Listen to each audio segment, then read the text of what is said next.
सबको जय यीशु यीशु सहाय praise the Lord.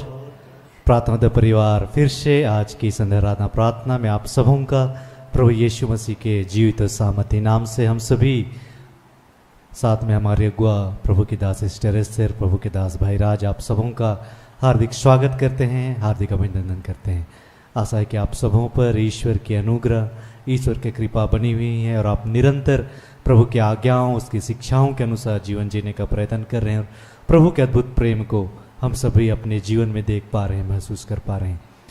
प्रभु जो हमसे बेहद प्रेम करते हैं, यह प्रभु का प्रेम ही है कि आज हम उसे जान पाते हैं, उसके निकट आ पाते हैं, उसे पुकार पाते हैं कि प्रभु ने आज हम पर अपने आप को प्रकट किया है। तो यह समय है कि हम साथ मिलकर उस जीवित परमेश्वर की स्तुति करें, उसकी आराधना करें, उसका धन्यवाद करें, उसके अद्भुत प्रेम के लिए, उसके उस अद्भुत अनुग्रह के लिए जो सदैव हम पर बनी रहती है कि उसने हमें संभाला है, हमें सुरक्षित रखा है और अपने राज्य की महिमा के लिए हमें संसार में से चुन लिया है। तो आज की इस संध्या आराधना प्रार्थना में मैं हूँ भाई भूषण, साथ में मेरी बाईं ओर है मेरी धर्मपत्नी बहन अंजना, साथ में है बहन सोनम, बहन कीर्ति और भाई ज्योतिष। आज की इस आराधना प्रार्थना में आरंभिक प्रार्थना करेंगे भाई ज्योतिष, आराधना में अगुवाई करेंगी बहन कीर्ति और बहन सोनम। वचनों को मैं पढ़ूंगा और आज वचनों की उद्घोषणा और अंतिम विशेष आशीष की प्रार्थना होगी प्रभु के दास भाई राज के द्वारा। तो आइए आप सभी जहाँ कहीं भी हमारे संगी आराधना प्रार्थना में बने रहें, एक दूसरे के लिए प्रार्थना करें और प्रभु आज के दिन में जो आशीष हमें देना चाहते हैं, जो बातें हमें सिखलाना चाहते हैं, उन हर एक आशीषों को, उन हर एक बातों को आज हम फिर से ग्रहण करने वाले हो पाए। तो आइए हम इस प्रार्थना में आगे बढ़ें। धन्यवाद। आइए हम लोग प्रार्थना करेंगे, अपनी आंखों को बंद रखेंगे, हाथों को खुला छोड़ेंगे और परमेश्वर से इस वक्त हम लोग प्रार्थना करेंगे, दुआ करेंगे, अपने मनों को शांत करेंगे और इस पल उस जीवित ईश्वर की ओर अपनी निगाह को डालेंगे। धन्यवाद करते हैं प्रभु, इस सुंदर घड़ी के लिए प्रभु आपका धन्यवाद करते हैं। हे पिता परमेश्वर, आपका धन्यवाद करते हैं कि तू हमें जीवित रखा। प्रभु पिता, हम तुझसे प्रार्थना मांगते हैं कि प्रभु परमेश्वर इस वक्त हम तेरी आराधना करना चाहते हैं, हम तेरी महिमा करना चाहते हैं, हम तेरी गुणगान करना चाहते हैं। प्रभु हे पिता, हम तेरे बच्चे हैं, नादान है पिता, हमसे गलतियां हो जाती है। प्रभु हे प्रभु, इस वक्त पिता जितने तेरे बच्चे जुड़े हैं पिता, आत्मा में एक होकर पिता परमेश्वर तुझसे क्षमा चाहते हैं। पिता तू हमें माफ करना प्रभु परमेश्वर। और पिता परमेश्वर, आज के दिन को जो तू आशीष देना चाहता है पिता, इस जगह पर अपनी महिमा को देना चाहता है पिता परमेश्वर, हे प्रभु अपनी आत्मा को भेज पिता, पवित्र आत्मा का सामर्थ को भेज पिता, ताकि पिता परमेश्वर हम भी आपके पिता परमेश्वर चेलों के जैसा पिता आत्मा में खो जाए। पिता जब वो पेंतेकोस्त का दिन आया था पिता परमेश्वर, वो तेरे पिता परमेश्वर हर एक तेरे दास दासी पिता परमेश्वर आत्मा में होकर पिता परमेश्वर आपसे जुड़ गए थे। प्रभु हम भी जुड़ना चाहते हैं पिता परमेश्वर, हम भी पिता परमेश्वर उस पेंतेकोस्त के दिन जैसा पिता परमेश्वर आप में हम भी खोना चाहते हैं। प्रभु परमेश्वर हे प्रभु, तू हम में से हर एक लोगों को पिता ऐसी आत्मा को देना, ऐसे सामर्थ को देना, ऐसे बल को देना पिता, ताकि पिता परमेश्वर आज और इसी वक्त हम अपने जीवन में जो भी ऐसे बंधने को पाते हैं पिता परमेश्वर, यीशु के नाम से हम स्वतंत्र होने पाए। पिता जहां तेरी आत्मा है पिता, वहां स्वतंत्रता है। प्रभु हाँ पिता परमेश्वर, हम तेरे नाम से मांगते हैं कि पिता आज तेरे बच्चे जितने भी जुड़े हैं पिता, जुड़ने वाले हैं, हर एक लोगों के जीवन में हर बंधनों को यीशु के नाम से तोड़ना पिता, क्योंकि पिता ये आपके पास आते हैं। तो तुझसे सहायता मांगते हैं पिता परमेश्वर। अगर तू इनकी पुकार नहीं सुनेगा पिता, तो हम किसके पास जाएंगे पिता? लोग हमारा मजाक उड़ाएंगे प्रभु परमेश्वर। हे प्रभु, इनकी प्रार्थनाओं की ओर ध्यान दे पिता परमेश्वर, इनके जीवन की तकलीफ की ओर ध्यान दे प्रभु परमेश्वर। आज और इसी वक्त हर एक बंधनों को यीशु के नाम से तोड़ प्रभु परमेश्वर। हे प्रभु, इनकी ज़रूरतों को तेरे हाथों में समर्पित करते हैं, इनके दुखों को तेरे हाथों में समर्पित करते हैं, इनके अकेलेपन को तेरे हाथों में समर्पित करते हैं। हे प्रभु परमेश्वर, इनके जीवन में जितने भी ऐसी बातें हैं, जो बातें पिता परमेश्वर इस वक्त आपसे जुड़ने में बाधा उत्पन्न करती है, पिता हर एक उन बंधनों को यीशु के नाम से दूर करते हैं। और पिता परमेश्वर, आज के दिन को तूने पवित्र किया प्रभु, आपका धन्यवाद करते हैं। आज की आराधना, प्रार्थना, वचन, उद्घोषणा को तूने सफल किया प्रभु, आपका धन्यवाद करते हैं। और जितने लोग जुड़ रहे हैं पिता परमेश्वर, आज के दिन तू उनको आशीषित कर रहा है प्रभु, आपका धन्यवाद करते हैं। हर बातों को आपके हाथों में समर्पित करते हुए प्रार्थना यीशु के नाम से मांगते हैं। दया सुनिए और अनुग्रह से ग्रहण कीजिए। आमीन। आइए हम आराधना प्रभु की उपस्थिति से भरकर ताली बजाते हुए करेंगे।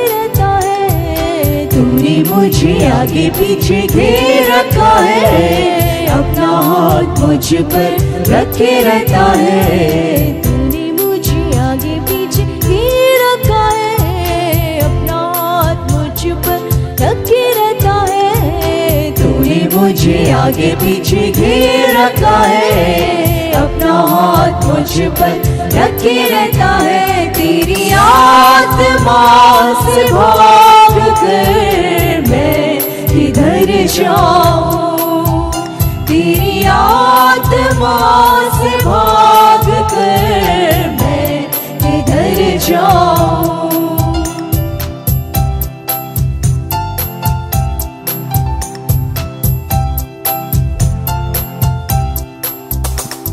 आकाश पर चढ़ूं तो तू वहाँ है, अधलोक में जाऊं तो तू वहाँ है।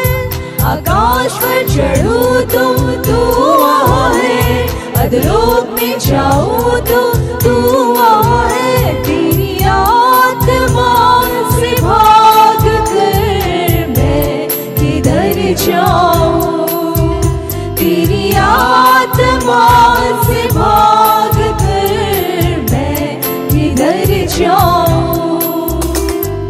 तूने मुझे आगे पीछे घेर रखा है, अपना हाथ मुझ पर रखे रहता है। तूने मुझे आगे पीछे घेर रखा है, अपना हाथ मुझ पर रखे रहता है। तेरी आत्मा से भाग कर मैं किधर जाऊं, तेरी आत्मा से भाग कर मैं किधर जाऊं।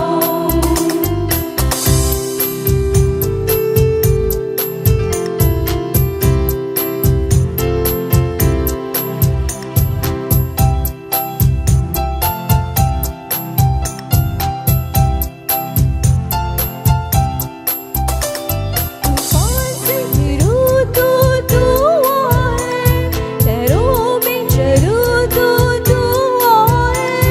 तूफान से घिरूं तो तू वहाँ है, लहरों में चलूं तो तू वहाँ है।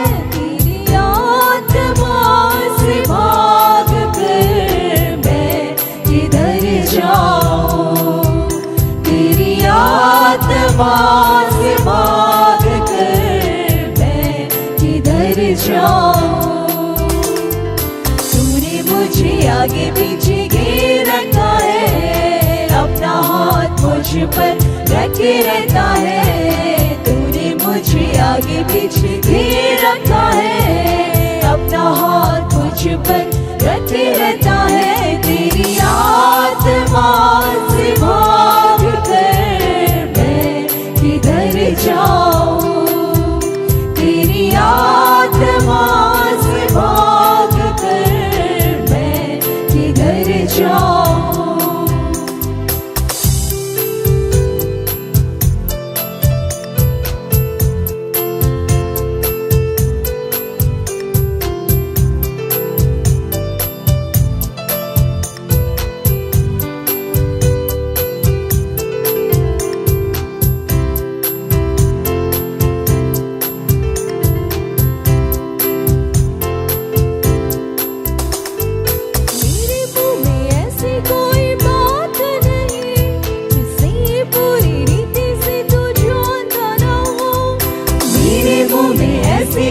कोई बात नहीं जिसे पूरी रीति से तू जानता रहा।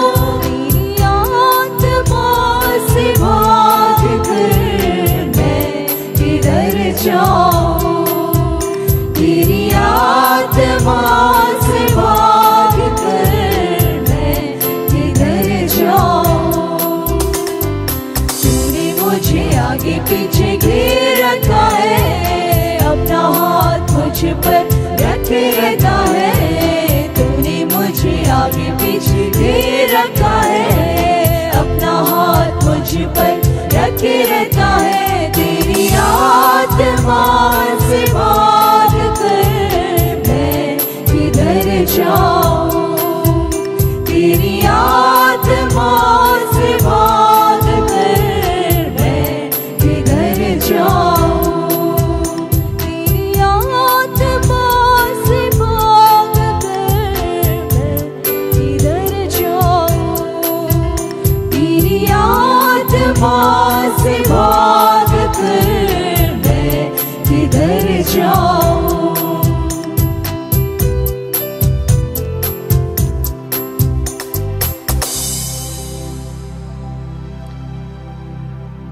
सचमुच प्रभु, हम आपकी आत्मा से भागकर कहाँ जाएं? हम जहाँ भी रहें प्रभु, आप हर वक्त हमारे साथ हैं प्रभु। आइए इस वक्त हम एक और गीत के माध्यम से प्रभु की स्तुति करेंगे।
जीवन आधार है, यह जीवन आसार है।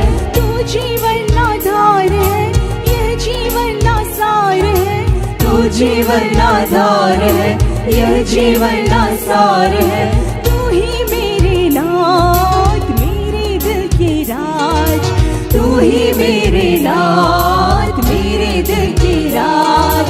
यीशु मेरे नाथ, मेरे दिल के राज। यीशु मेरे नाथ, मेरे दिल के राज। तेरी आराधना, तेरी आराधना, तेरी आराधना, तेरी आराधना।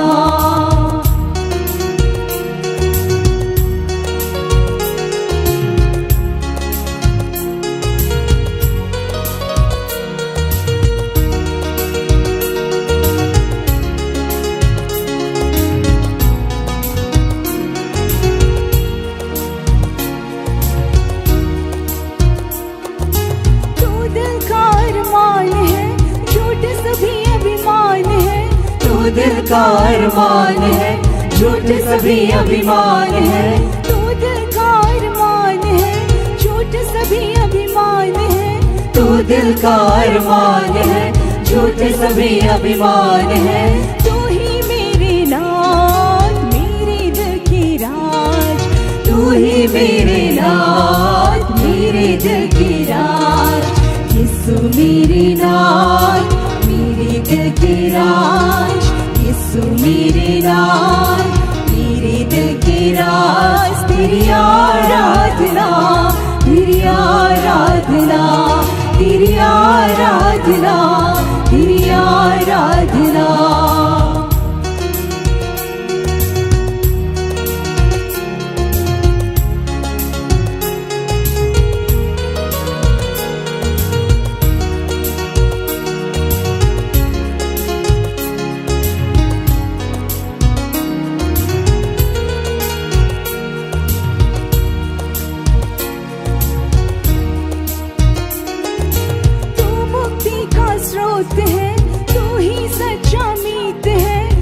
मुक्ति का स्रोत है, तू ही सच्चा मीत है, तू मुक्ति का स्रोत है, तू ही सच्चा मीत है, तू मुक्ति का स्रोत है, तू ही सच्चा मीत है। तू ही मेरे नाथ मेरे दिल की राज, तू ही मेरे नाथ मेरे दिल की राज, यीशु मेरे नाथ मेरे दिल की राज, यीशु मेरे नाथ मेरे दिल की राज। तेरी आराधना तेरी आराधना तेरी आराधना तेरी आराधना तेरी आराधना तेरी आराधना तेरी आराधना तेरी आराधना।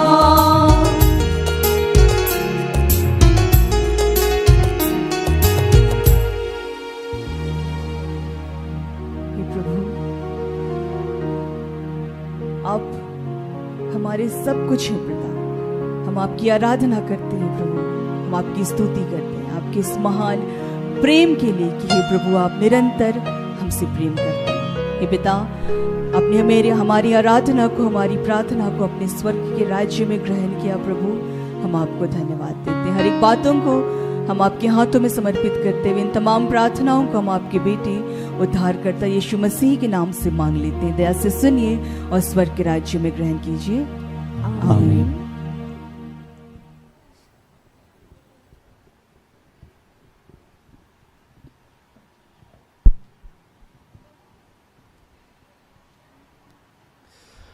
आइए हम आज के लिए ठहराए गए वचन को सुने जिसे प्रभु ने हमें अपनी बेटी अपनी दासी हमारी अगुआ सिस्टर एस्तर के माध्यम से दिया है। पहला वचन है अय्यूब के ग्रंथ से अध्याय 22 वचन संख्या 28। वचन कहता है तुम्हारी सभी योजनाएं सफल होंगी, तुम्हारा मार्ग प्रकाशमान होगा। दूसरा वचन है यशायाह नबी के ग्रंथ से अध्याय 43 वचन संख्या 4 और 19। वचन ऐसा कहता है तुम मेरी दृष्टि में मूल्यवान हो और महत्व रखते हो, मैं तुम्हें प्यार करता हूँ, इसलिए मैं तुम्हारे बदले मनुष्यों को देता हूँ, तुम्हारे प्राणों के लिए राष्ट्रों को देता हूँ। देखो मैं एक नया कार्य करने जा रहा हूँ, वह प्रारंभ हो चुका है, क्या तुम उसे नहीं देखते? मैं मरुभूमि में मार्ग बनाऊंगा और उजाड़ प्रदेश में पथ तैयार करूंगा। यहाँ तक यह प्रभु की वाणी है। ईश्वर को धन्यवाद।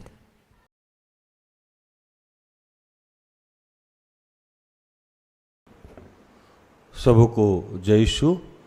यीशु सहाय। आइए हम प्रार्थना करेंगे कि हे दयालु पिता, हे स्वर्ग और पृथ्वी के सृजनहार, हे हम सबके रचयिता, हम तेरा धन्यवाद करते हैं आज के सुंदर और आशीषित दिन के लिए जो तूने एक नए अध्याय के रूप में हमारे जीवन से जोड़ दिया।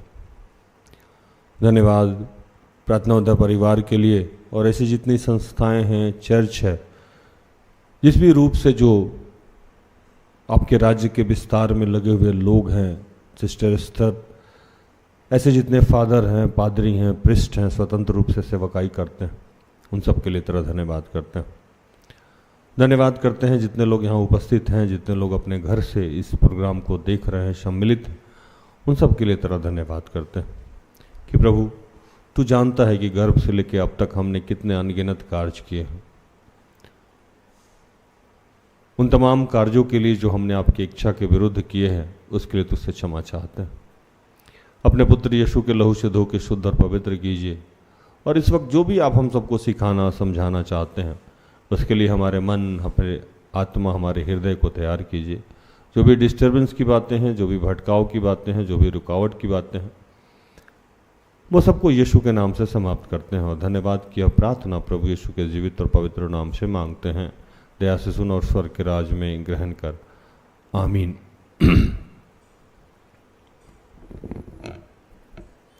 आज जो वचन मिला हम लोगों को वो अयूब 22 का 28, यशाया जिसको ईसाया भी कहते हैं 43 का 4 और 19। जो बात तू ठाने वह तुझसे बन भी पड़ेगी और तेरे मार्ग पर प्रकाश रहेगा।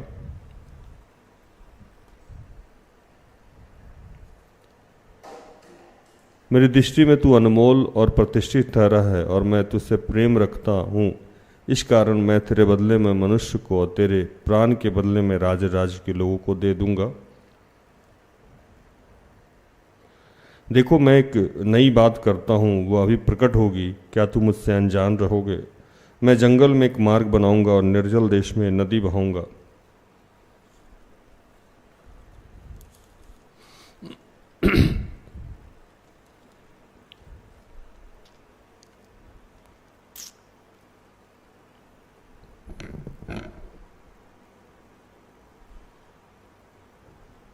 हालेलुया। आज हम सब जितने लोग इस वक्त जुड़े हैं, तकरीबन 200 के लगभग लोग तो इस वक्त यूट्यूब पे दिख रहे हैं।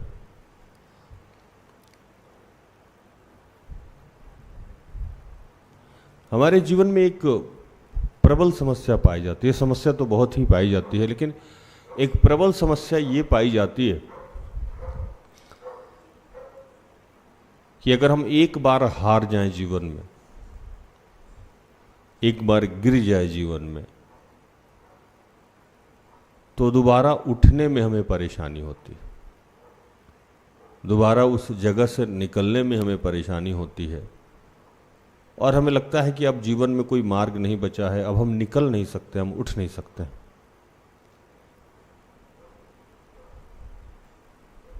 प्रभु बोला ऐसा नहीं है। 2-3 जगह से आज घटना ली गई है। पहला तो अयूब के ग्रंथ से घटना को ली गई है और दूसरा यशाया नबी के ग्रंथ से घटना को ली गई है।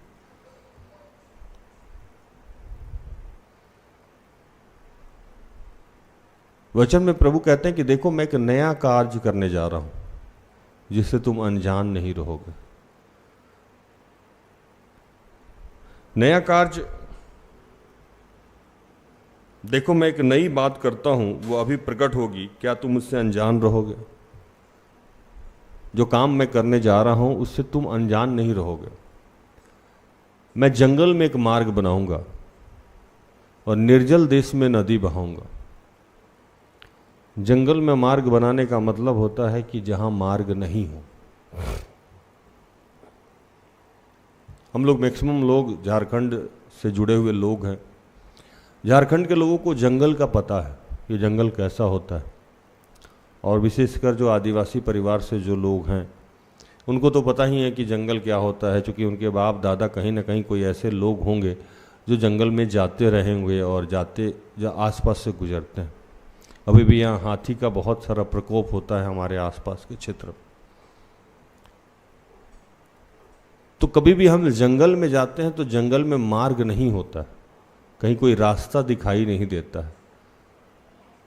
तो प्रभु कहा कि मैं वैसे जीवन में जो आपका जंगल सा हो गया है, कोई मार्ग नहीं दिख रहा है, मैं उसमें मार्ग बनाऊंगा जिसमें आप आराम से चल सको, फिर सको। निर्जल देश में नदी बहाऊंगा। निर्जल देश जहां जल नहीं है, निर्जल जहां जल नहीं है वहां मैं इतना जल दूंगा कि नदी के समान हो जाए। और ये सब बहुत जल्दी होने वाला है, आप इससे अनजान और अनभिज्ञ नहीं रहिए। ये सारी बातें आपके जीवन के हो रही है, आपके परिवार के लिए हो रही है कि अभी आपके जीवन में समस्याएं इतनी बड़ी है कि आपको कोई मार्ग नहीं दिख रहा है। स्थितियां ऐसी है कि आपको लग रहा है कि मेरा जीवन बदलेगा नहीं, मेरी समस्याएं बदलेगी नहीं। प्रभु कह रहा है कि मैं एक नई बात करने जा रहा हूं, मैं नए तरीके से ये काम को करने जा रहा हूं, और चाहे परिस्थितियां जैसी भी हो मैं मार्ग बना दूंगा। एक वचन कहता है कि मैं तेरे आगे आगे चलूंगा, ऊंची भूमि को चौरस और समतल करूंगा। अभी कल ही परसों मैं बरही साइड से आ रहा था, तो मैंने देखा कि हजारीबाग से बाद जब हम लोग हजारीबाग और से जब हम लोग रामगढ़ के बीच में आते हैं तो एक जगह घाटी को काट के मार्ग बना दिया गया। और मेरी बेटी पूछ रही थी कि घाटी और पहाड़ में क्या फ़र्क होता है, और घाटी को काट के मार्ग बनाया गया है। मैं देख रहा था कि एक नई ट्रेन चली है जो हजारीबाग से रांची आती है, जबकि हजारीबाग से रांची का रेलवे ट्रैक नहीं था, जो ट्रेन वंदे भारत चली हुई। ये क्या हुआ? पहाड़ को काट के रेल मार्ग बनाया गया, पहाड़ को काट के रास्ता बनाया गया। लेकिन यही वो रांची शहर है जहाँ पिछले 15 साल पहले या 10 साल पहले या 20 साल पहले जब ये स्वतंत्र नहीं हुआ था, 99 में 98 में, जब कोई लोग बोले कि यहाँ हजारीबाग से रांची के लिए ट्रेन हो जाएगी तो कोई बिलीव नहीं करेगा। कैसे पहाड़ कटेगा, कैसे ट्रेन जाएगी? आपके भी जीवन की कुछ समस्याएं ऐसी ही हैं कि आपको लग रहा है कि ये स्थिति बरसों से ऐसी है, कैसे ठीक होगा? प्रभु कह रहे हैं कि नहीं, आप हारते हारते थक गए, टूट गए। और अय्यूब के साथ ये घटना घट रही थी कि अय्यूब के सारे दोस्त उसके पास जाते थे, उसको चिढ़ाते थे कि तूने बहुत बड़ा पाप किया, कुछ ऐसा किया है जिससे तुमको ऐसा, तुम्हारे जीवन में ऐसा हो रहा है। आज हम लोग, बहुत सारे लोग हैं जो दिन रात धर्म कर्म के काम पे चलते हैं, लोगों के जीवन को बदलने का काम कर रहे हैं। बहुत सारी स्थितियां हमारे बीच में है, और जब हमारी स्थिति दिए की तरह, चारों तरफ उजाला है, नीचे आके देखिएगा तो दिया के नीचे जाइएगा तो क्या होता है? अंधेरा छांव दिखेगा। और ये हम सबके जीवन में है कि हम लोगों को लग रहा है कि हम इतना सारा कुछ कह रहे हैं, प्रभु के लिए कर रहे हैं, प्रभु के लिए जी रहे हैं, हमारी खुद की अवस्था क्यों नहीं बदल रही? प्रभु कह रहे हैं कि ये बदल जाएगा। आप उसके दृष्टि में अनमोल हैं, बहुमूल्य हैं। जब वो आपको यीशु दे सकता है, आपके जीवन में जब वो यीशु दे सकता है तो कुछ भी कर सकता है। वो नाम मिला जिससे हमारी मुक्ति हुई। अय्यूब के जीवन में ये बातें घट रही थी, और अय्यूब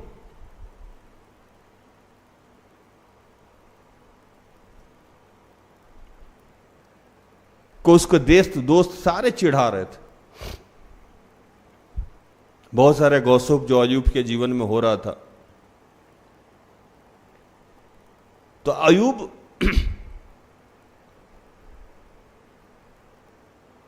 को उसके एक दोस्त ने कहा कि तू उससे मेल मिलाप कर ले। किससे मेल मिलाप कर ले?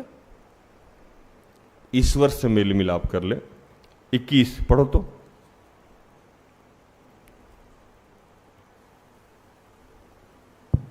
अय्यूब 22 का 21। परमेश्वर से मेल मिलाप कर, तब तुझे शांति मिलेगी और इससे तेरी भलाई होगी।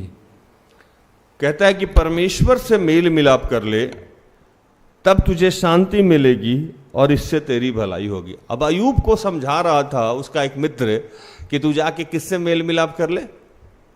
परमेश्वर से। जबकि अय्यूब के बारे में बाइबल लिखता है कि वो दिन में 3 बार या 4 बार अपने और अपने बच्चों के लिए क्षमा मांगता था और धन्यवाद भी देता था। अय्यूब के जीवन में कोई भी ऐसी बात नहीं पाई जाती थी जिससे आप उसके ऊपर उंगली उठा दें। आप उसके ऊपर उंगली उठा दे, लेकिन अब हालात ऐसी थी कि उसके दोस्त भी आके उसको समझा रहे थे कि तुम्हारा प्रभु से मेल मिलाप नहीं है। उसके दोस्त अयूब को जाके सिखा रहे थे कि तू उससे प्रार्थना कर तो कहीं वो त्वरित सुन ले। अब अयूब को प्रार्थना करने की बात कही जा रही थी कि आप प्रार्थना कर लीजिए तो सुन ले। तो अयूब से कही जा रही थी कि तुम उससे मेल मिलाप कर लो, उससे प्रार्थना कर लो, और ये सारा कुछ जब तुम कर लोगे तब हो सकता है कि तुम्हारी कोई अवस्था बदल जाए। जबकि ठीक विपरीत अयूब अपने प्रभु के मार्ग में चलने वाले लोग थे। अयूब की प्रभु से ऐसी कोई वैमनस्य नहीं थी अयूब, और अयूब के जीवन में जो घटना घट रही थी वो सिर्फ इसीलिए घट रही थी कि वो प्रभु के बहुत प्रिय थे। हालेलुया।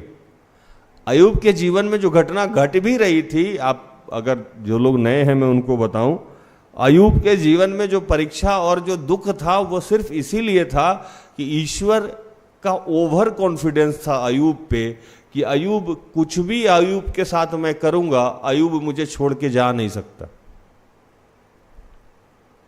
और यही वजह था कि अयूब के जीवन में शैतान को छोड़ दिया गया। और मैं एक बात कहता हूं ना कि अगर टाइम खराब हो, मतलब ईश्वर आपसे नाराज हो या ईश्वर आपको परीक्षा में डाल दे, तो आप ऊंट पे चढ़े रहिएगा तब भी कुत्ता काट लेगा।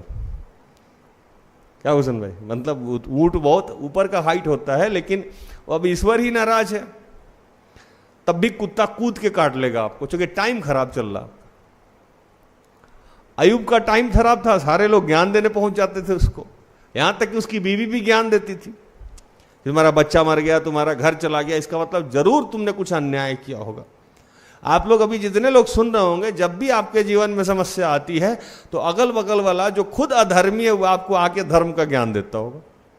जो कभी भी प्रभु का मार्ग पे एक दिन भी नहीं चला, वो आके आपको प्रभु का मार्ग सिखाएगा। तुम पक्का ऐसे करते होगे,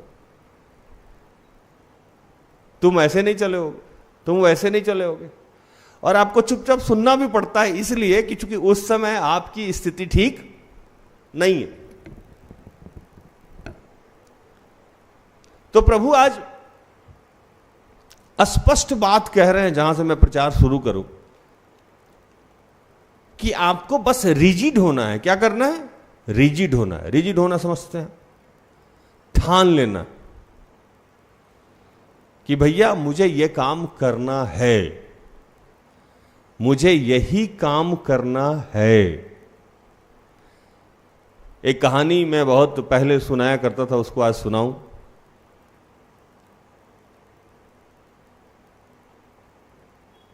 पहले ये वचन जिस पे मैं बोलने जा रहा था कि आपको ठान लेना है, ये वचन था 28, जिसमें लिख रहा है कि जो बात तू ठाने वो तुझसे बन पड़ेगा और तेरे मार्ग में प्रकाश रहेगा। कह रहे हैं प्रभु को जिस बात के लिए आप रिजिड हो जाइए, ठानने का मतलब क्या है? रिजिड हो जाना। अब ये नहीं कि गलत के लिए रिजिड हो जाइए, जिस भी अच्छे बात के लिए आप रिजिड हो जाइए, प्रभु उसको पूरा करेगा और मार्ग में रोशनी भी देगा। मतलब वो आपके आगे आगे चलेगा, आपके जीवन में, आपके मार्ग में रोशनी देने का मतलब कि जो डिस्टर्बेंस है उसको खत्म करेगा।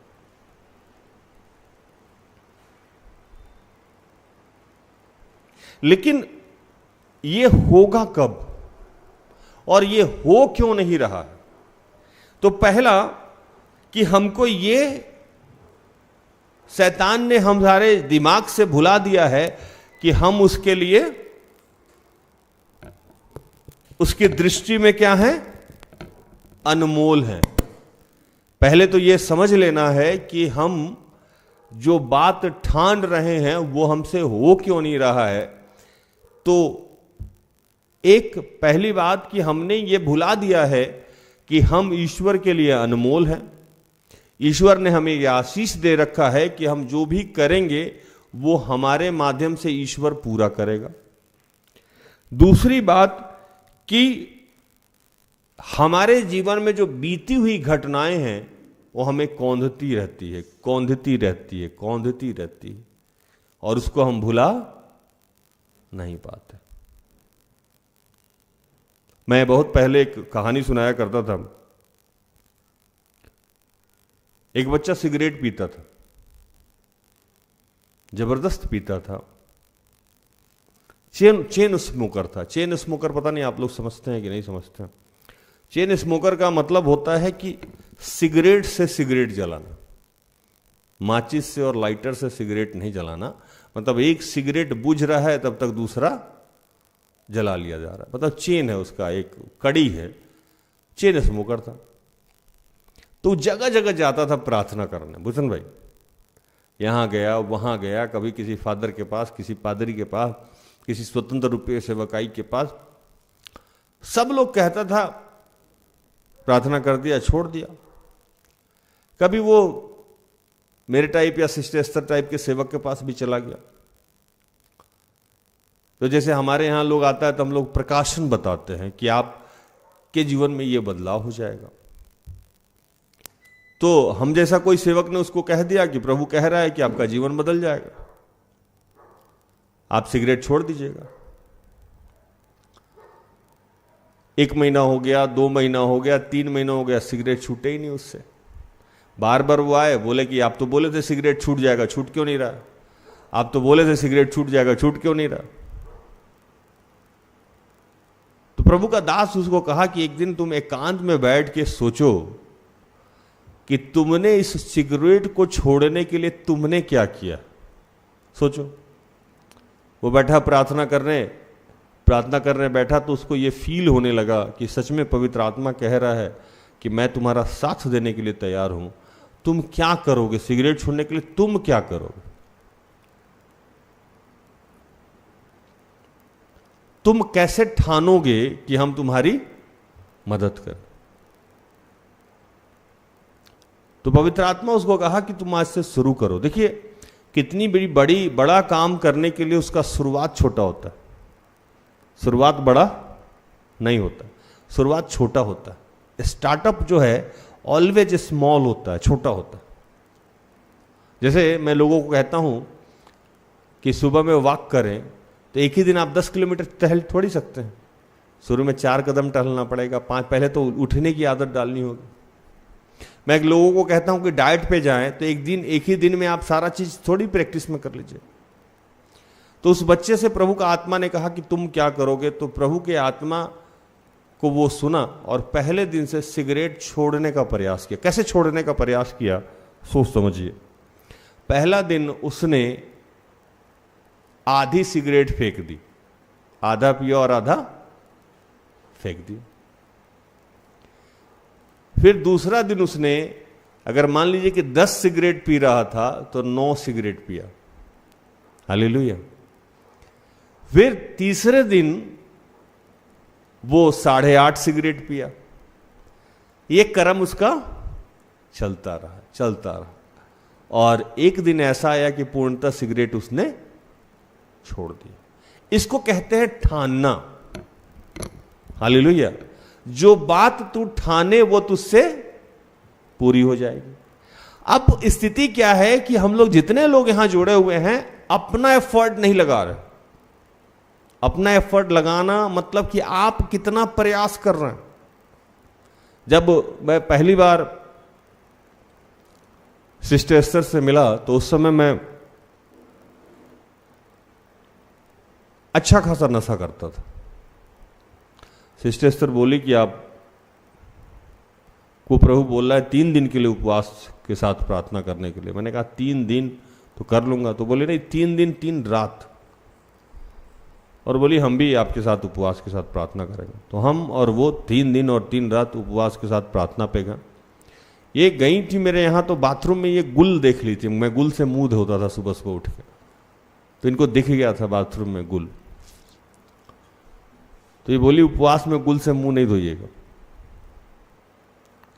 मैंने कहा ठीक है। तो करती क्या थी कि 3 दिन उपवास में हम लोग रहे। चलिए उपवास हुआ, प्रभु मदद किया। चौथे दिन से मैं जब भी जाने लगता था ये मरीज मुझे रोक देती थी। अच्छा थोड़ी देर बाद जाइएगा, थोड़ी देर बाद जाइएगा, थोड़ी देर बाद जाइएगा, मतलब रुक जाइए अभी। करते करते ये मुझे यहाँ से लेट छोड़ती थी, 9 बजे 9:30 बजे। तब तक शराब की दुकान बंद हो जाती थी और जाने के वक्त में ये किसी के माध्यम से हमको यहाँ से ड्रॉप करवा देती थी। लेते जाओ घर छोड़ देना भाई को। और वो सीधे मुझे अपार्टमेंट में छोड़ता था, तो जितना देर मेरे साथ रहा उतना देर मैं खरीद नहीं पाता था, और फिर मैं घर चला गया तब तक दुकान बंद हो गई। तो ये ठानी हुई थी कि इनका ये लत छुड़वाना है। तो मुझे क्या कर रही थी कि पुरानी अवस्था में जाने नहीं दे रही थी, पुराने संगति में मुझे नहीं जाने दे रही थी, पुराने सिस्टम में मुझे नहीं जाने दे, ये वो ठान के रखी थी। और पवित्र आत्मा और हम लोग ठान के रखे थे कि पीना छोड़ दें, और प्रभु नशे के लत से हमको मुक्त किया। आज कोई भी आदमी ठानता ही नहीं है। ठानने का मतलब है कि आप रिजिड ही नहीं हो रहे। अगर आप रिजिड हो जाएं कि मुझे यही करना है, तो हम कर लेंगे कि नहीं? आज बच्चे आते हैं, कहते हैं मुझे यही शादी करना है, तो उनकी शादी होती है। ठीक उसी प्रकार अगर आके कहें कि मुझे नौकरी यही करना है, तो नौकरी होगी कि नहीं होगी? होगी। मुझे पढ़ाई करना है, मुझे जिम जाना है, मुझे आत्मिक रूप से ये करना है, लेकिन नहीं, वो ठानता ही नहीं। वो 2 दिन करता है, वो 4 दिन करता है, वो 5 दिन करता है, वो छोड़ देता है। दाऊद ठान लिया था कि मैं किसी अभिषिक्त पे हाथ नहीं लगाऊंगा। किस पे हाथ नहीं लगाऊंगा? किसी भी ईश्वर के अभिषिक्त पे हाथ नहीं लगाऊंगा। जब उसको पता लगा कि साउल दाऊद को मारने के लिए जंगल में आ रहा है, तो वो जंगल में छुपा, और साउल उसके ठीक जंगल के बाहर एक पहाड़ पे कैंप लगा के बैठ गया। उसके मित्र मंडली से कुछ लोगों ने कहा कि साउल उस कैंप में है, दाऊद यही सही तरीका है कि तुम उसको मार दो। सुनिए, बड़ा इंटरेस्टिंग घटना है।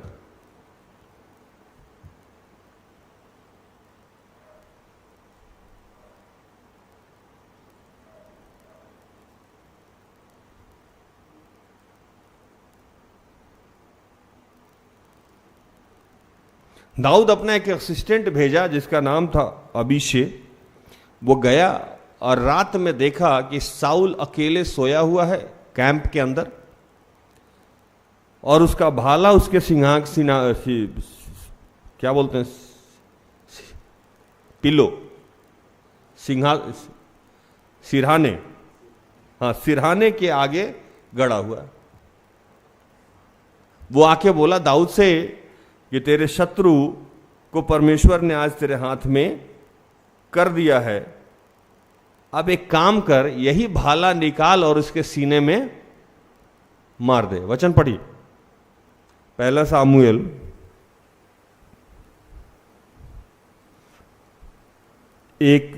सामुएल 26 का 7 और 8।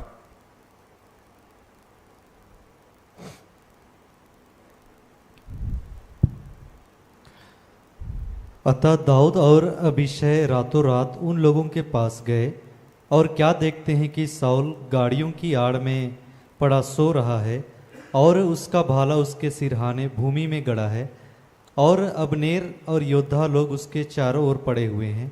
तब अबीशै ने दाऊद से कहा, परमेश्वर ने आज तेरे शत्रु को तेरे हाथ में कर दिया है, इसलिए अब मैं उसको एक बार ऐसा मारूं कि भाला उसे बेतता हुआ भूमि में धंस जाए, और मुझको उसे दूसरी बार मारना ना पड़ेगा।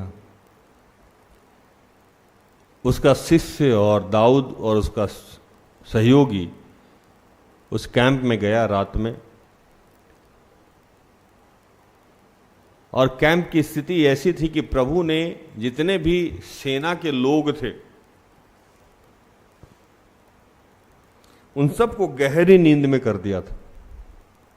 साउल दाऊद के सामने सोया पड़ा था और उसका भाला सिरहाने के आगे था। अब दाऊद का जो असिस्टेंट है जिसका नाम अबीशे है, वो कहता है कि इससे अच्छा मौका नहीं मिलने वाला, इसी का भाला उठा और इतने जोर से मार कि इसका भाला इसके सीने से आर पार हो जाए और जमीन में जाके गड़ जाए। ये तुमको मारने के लिए ही यहां आया है, तो तुम ही इसको पहले मार दो। लेकिन दाऊद ये बात ठान के रखा था कि मुझे प्रभु के खिलाफ कोई काम नहीं करना। और विशेषकर मुझे प्रभु के अभिषिक्त पे हाथ नहीं लगाना है। दाऊद 9 में कहता है, पढ़िए।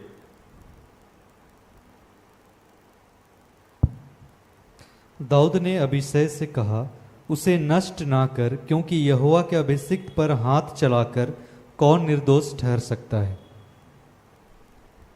दाऊद कहने लगा कि नहीं, ये गलत है, मुझे राजा बनना है, मुझे तरक्की करना है, मैं अगर इसको मार दूं तो मैं आज तक मैंने ऐसा नहीं देखा है कि कोई ईश्वर के अभिषिक्त पे, कोई ईश्वर के दास पे हाथ उठाया हो और वो बच गया, मैं बर्बाद हो जाऊंगा।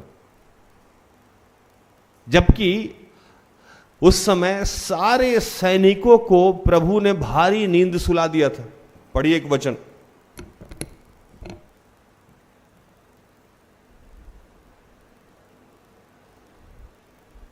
12, पहला शमूएल 26 का 12। तब दाऊद ने भाले और पानी की सुराही को साउल के सिरहाने से उठा लिया और वे चले गए, और किसी ने इसे ना देखा और ना जाना और ना कोई जागा, क्योंकि वे सब इस कारण सोए हुए थे कि यहोवा की ओर से उनमें भारी नींद समा गई थी। यहोवा की ओर से उनमें भारी नींद समा गई थी। ईश्वर भी दाऊद को स्वतंत्र कर दिया था।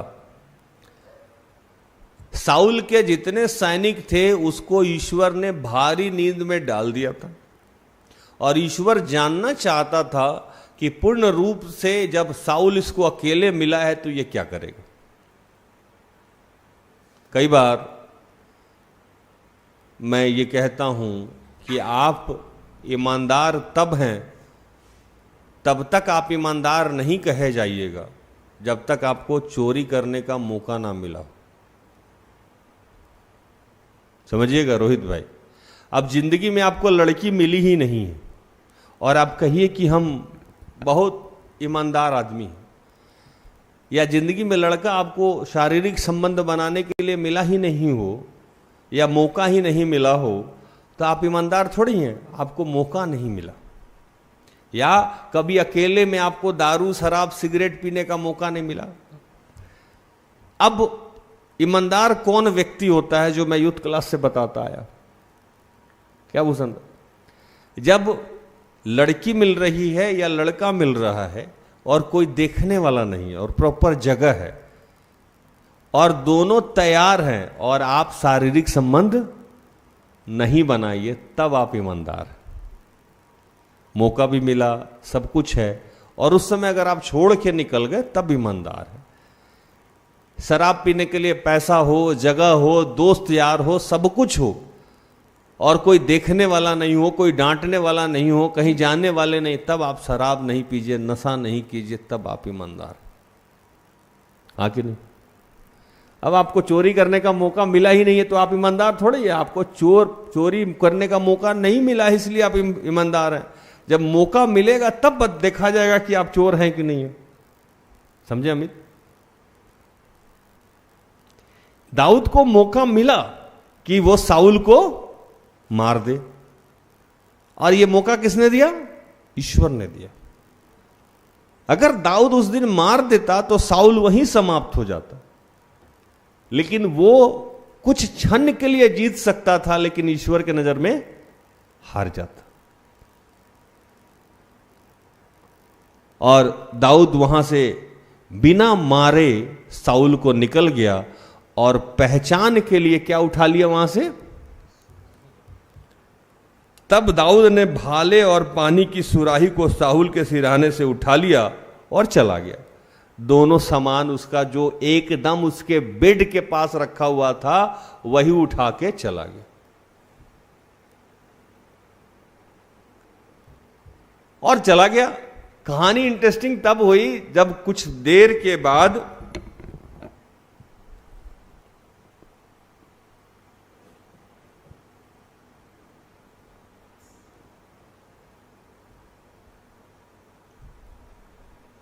दाऊद साउल को बताना चाह रहा था कि हम तुम्हारे पास गए हैं और तुमको छोड़ दिए। दाऊद वहां से कुछ पहाड़ के दूरी पर खड़ा हो गया।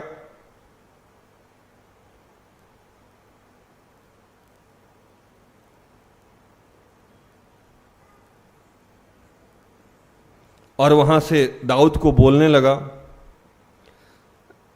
दाऊद वहां से बोलने लगा और साउल उसकी आवाज पहचाना।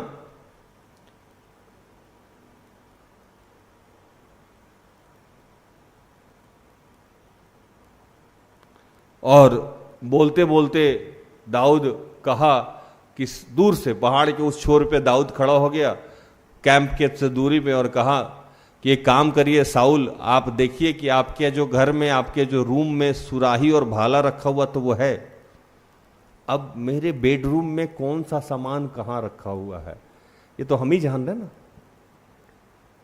साउल चौंका और साउल कहने लगा कि भाई ये तो दाऊद का आवाज है। पढ़िए 17 पढ़िए।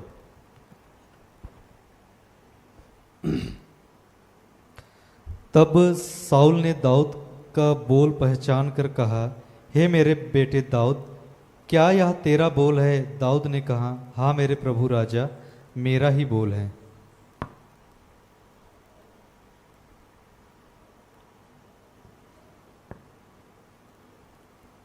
और दाऊद वहां कहा कि तू मेरा पीछा क्यों करता है? मैंने तेरा क्या बिगाड़ा है?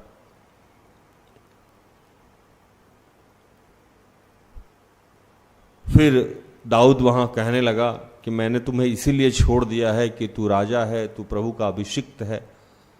साउल को प्रभु पहले चुना था, इसलिए वो दाऊद से पहले अभिषिक्त हुआ, है ना। जैसे दाऊद को प्रभु ने चुना राजा बनाने के लिए, उसको साउल को भी प्रभु ने राजा बनाने के लिए चुना हुआ था। दाऊद अपने जीवन की ये बात ठान के रखे हुआ था कि मुझे कभी भी किसी अभिषिक्त पे हाथ नहीं उठाना। साउल बार बार उसको पढ़ रहा था, बार बार पढ़ रहा था, लेकिन कभी भी ये काम वो नहीं किया। कारण दाऊद आज भी, जब दिनकरण की पुस्तक को पढ़िएगा आप, तो जो लोग भी स्वर्ग गए हैं, जो दास दासी हैं, जिन्होंने स्वर्ग की पुष्टि की है, हालांकि ये संसारिक लोग नहीं मानेंगे इस बात, उनका कहना है कि दाऊद का एक अपना केबिन है स्वर्ग में, जहां वो बैठ के आज भी भजन कीर्तन करते हैं।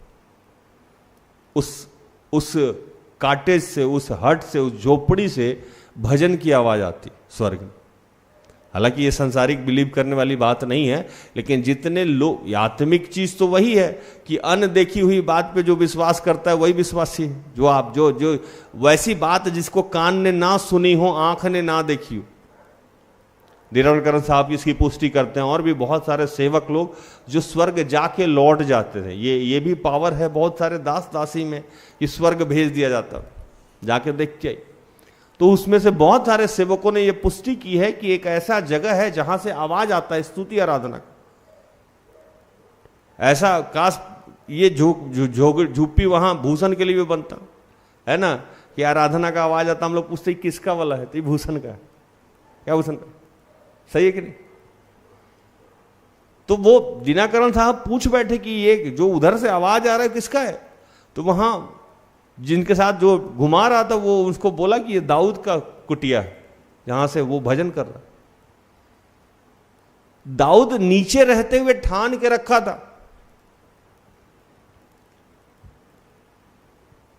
सिस्टर एस्थर ठान के रखी है कि सेवकाई करना है। आंधी आए, तूफान आए, कुछ भी आए, सेवकाई करना है भैया। आप दान दो, नहीं दो, दसवांश दो, नहीं दो, आप साथ में खड़ा हो, नहीं हो, इसको कहते हैं ठानना। जब आप किसी बात को ठान लेते हो, चाहे बुराई छोड़ने के लिए, चाहे किसी अच्छाई को करने के लिए, तो आपको किसी सहारे की जरूरत नहीं पड़ती है, ईश्वर खुद आपका सहारा बनने को तैयार हो जाता। लेकिन अभी भी मैं जितने लोगों से, आज सुबह में से शाम तक जितने लोगों को साथ बैठा हूं, सबके जीवन में मैंने एक ही समस्या देखी है कि वो पुरानी बातों को भूलना ही नहीं चाहता, डिलीट ही नहीं करना चाहता उसके लाइफ में। अगर वो डिलीट नहीं करेगा पुरानी बातों को तो वो आगे कैसे बढ़ेगा? हम सब लोग जो जीवन में चलते हैं, कहीं ना कहीं हमारे जीवन में दुर्बलता है, कहीं ना कहीं हमारे जीवन में समस्या है, और दाऊद से बड़ी समस्या तो किसी के जीवन में थी नहीं।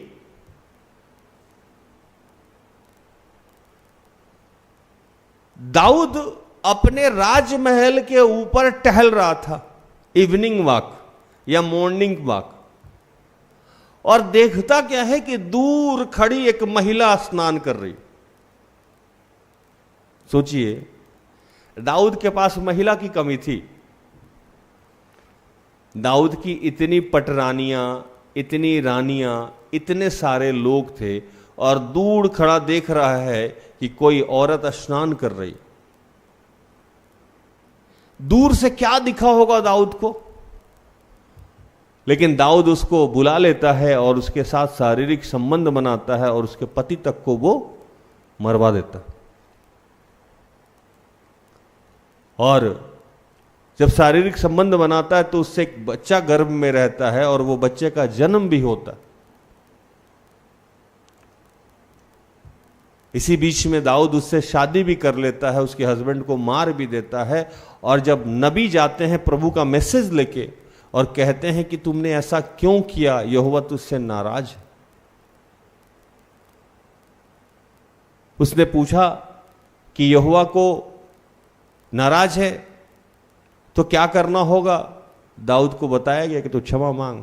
दाऊद कमरा बंद किया और टाट ओढ़ लिया, राख लगा लिया, और हर कुछ देर बाद आके पूछता था कि बच्चा है कि मर गया। हुसन भाई, उसका दास लोग, उसके सर्वेंट लोग जाते थे और उससे कहते थे कि प्रभु खाना लाएं, तो बोलता था नहीं, वो बच्चा है कि मर गया।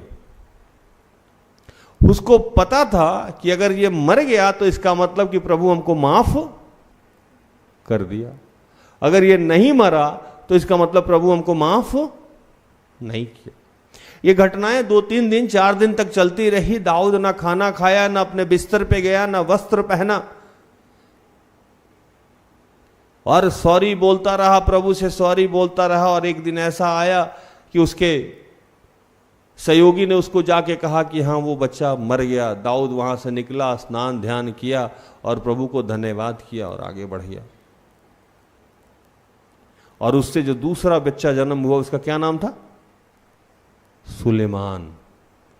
न भूतो न भविष्य तो, वैसा बच्चा जो आज के पहले और उसके बाद कभी जन्म ही नहीं लिया। एक भूल उसका फूल में कन्वर्ट हो गया। अगर आप रिजिड हैं तो आगे बढ़ जाइए। पिछली बातों को लेके अगर दाऊद वहां ढोता रहता तो ना सुलेमान का जन्म होता, ना दाऊद इतना बड़ा राजा बनता, ना उससे यरूशलेम मंदिर के निर्माण के लिए सारा सामान इकट्ठा करवाया जाता। उसी महिला, जिस महिला के साथ वो व्यभिचार में गिरा था, उसी महिला के बेटे का नाम सुलेमान था, और उसी सुलेमान के द्वारा यरूशलेम मंदिर के निर्माण किए गए थे। चूंकि ठानना होगा आज हमको क्या ठानना होगा? अपनी अवस्था से बाहर निकलने के लिए। पुराना जो हमारे अंदर घूम रहा है। आज मेरे पास एक बहन आई, कहने लगी कि मुझे उससे नहीं उससे शादी करना है। मैंने कहा हद है यार।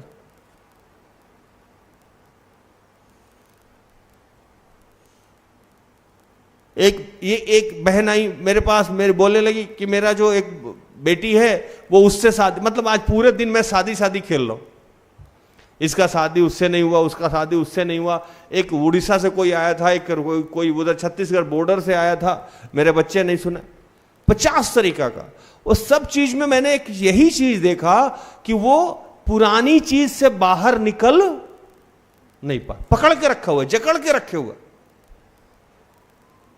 अगर आज मैं अपने पुरानी स्थिति को पकड़ के रखूं तो आपके सामने प्रचार कर पाऊंगा क्या? मैं कहां से आया हूं, मैं कौन हूं, मेरी जीवन शैली क्या थी, मेरा उठना बैठना क्या था, मेरा रीति रिवाज क्या था, मेरा परंपरा क्या था। खाने तक की स्थिति मेरी मैच नहीं होती है आज के लोगों से। जिस संस्कार में मैं अभी जी रहा हूं और जिस संस्कार में मैं बचपन में जी रहा था, कुछ भी मैच नहीं होता। बॉडी लैंग्वेज मैच नहीं होता है, शब्दों का हेर फेर होता है। बहुत सारा शब्द को तो मैं बार बार रिपीट करता हूं कि क्या है। जैसे आज एक बहन आई, बोली कि कच्चा पानी हम नहीं छूते हैं। मैंने अब 5 बार सोचा कच्चा पानी कैसा होता है। पानी सुना था मैंने, ठंडा पानी, गर्म पानी, है ना। अब कच्चा पानी कह रही है वो। अब मैं समझने का प्रयास कर रहा हूं, तब तक सिस्टर सर हंस पड़े, कह रहे कच्चा पानी मतलब ठंडा पानी को वो कच्चा पानी कह रहे। कच्चा पानी हम छूते हैं तो बीमार हो जाते। अब सोचो, मेरे जैसा बूढ़ा आदमी को नया नया शब्द पे रिसर्च करना पड़ता है।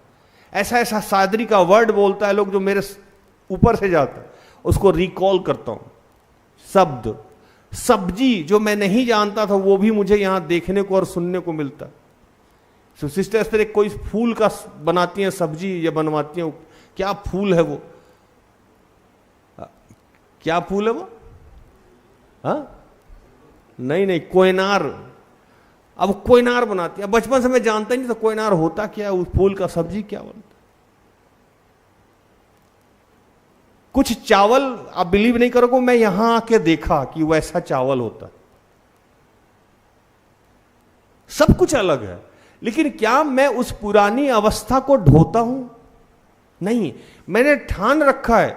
मैं आपको बताऊं कि शुरू में जब मैं यहां खाना खाने बैठता था तो मेरी आदत थी कि मैं तारीफ के लिए नहीं, मैं बता रहा हूं आपको कि मैं सुबह एक रोटी नाश्ता करता था, या चावल खाने बैठा तो दाल आप जिस कटोरे में लेते हैं उससे 1 कटोरा मैं चावल लेता था। ये मेरा डाइट था। दोपहर में 1 कटोरा चावल और दिन में 1 रोटी, रात में 1 रोटी। अब मेरे इर्द गिर्द जितने लोग खाना खाने बैठते थे वो अनकंफर्ट फील करते थे, क्योंकि उनका डाइट अलग, मेरा डाइट अलग। मैंने मैच करने के लिए अपने डाइट को बढ़ाया ताकि उनको बुरा ना लगे, क्योंकि मैंने ठान रखा था इस बात को कि प्रभु ने जिस काम में मुझे डाला है उसी काम में उन्हीं लोगों के साथ रहना होगा। तो अब 50 आदमी को तो मैं बदल नहीं सकता हूं, तो मैं ही थोड़ा बदल जाता हूं। इसको कहते हैं ठान लेना। सबको तो मैं नहीं बदल सकता हूं ना। यहां टीम में मेरे 200 लोग हैं, तो 200 लोग एक विंग के लोग हैं, एक जगह के लोग हैं, मैं एक बाहर से, तो मैंने ही अपने आप को बदला। आप किसी भी, मुझे याद है कि एक लड़की मेरे अपार्टमेंट में रहा करती थी, अब नहीं है। 8 क्लास में वो अगर उसके इस क्लास में 50 बच्चे होंगे तो 49वां नंबर होगा उसका, इतने पीछे रहती थी। और मुझे याद है कि हर दूसरे तीसरे दिन, पुराने वाले अपार्टमेंट की मैं बात कर रहा हूं, हर दूसरे तीसरे दिन चौथे दिन कोई नया लड़का उसको ड्रॉप करके जाता था। कभी 10 बजे रात में, कभी 9 बजे रात में, कभी किस रात में, कभी किस रात में। और अपार्टमेंट की महिला लोग तो जानती हैं, मजा खिड़की से झांकती थी, अब किसके साथ आया, अब किसके साथ आया, तो वो गप होता था।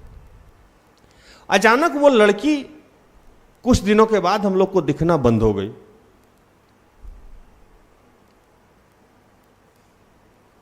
हम लोग सोचे चाहिए चली गई होगी।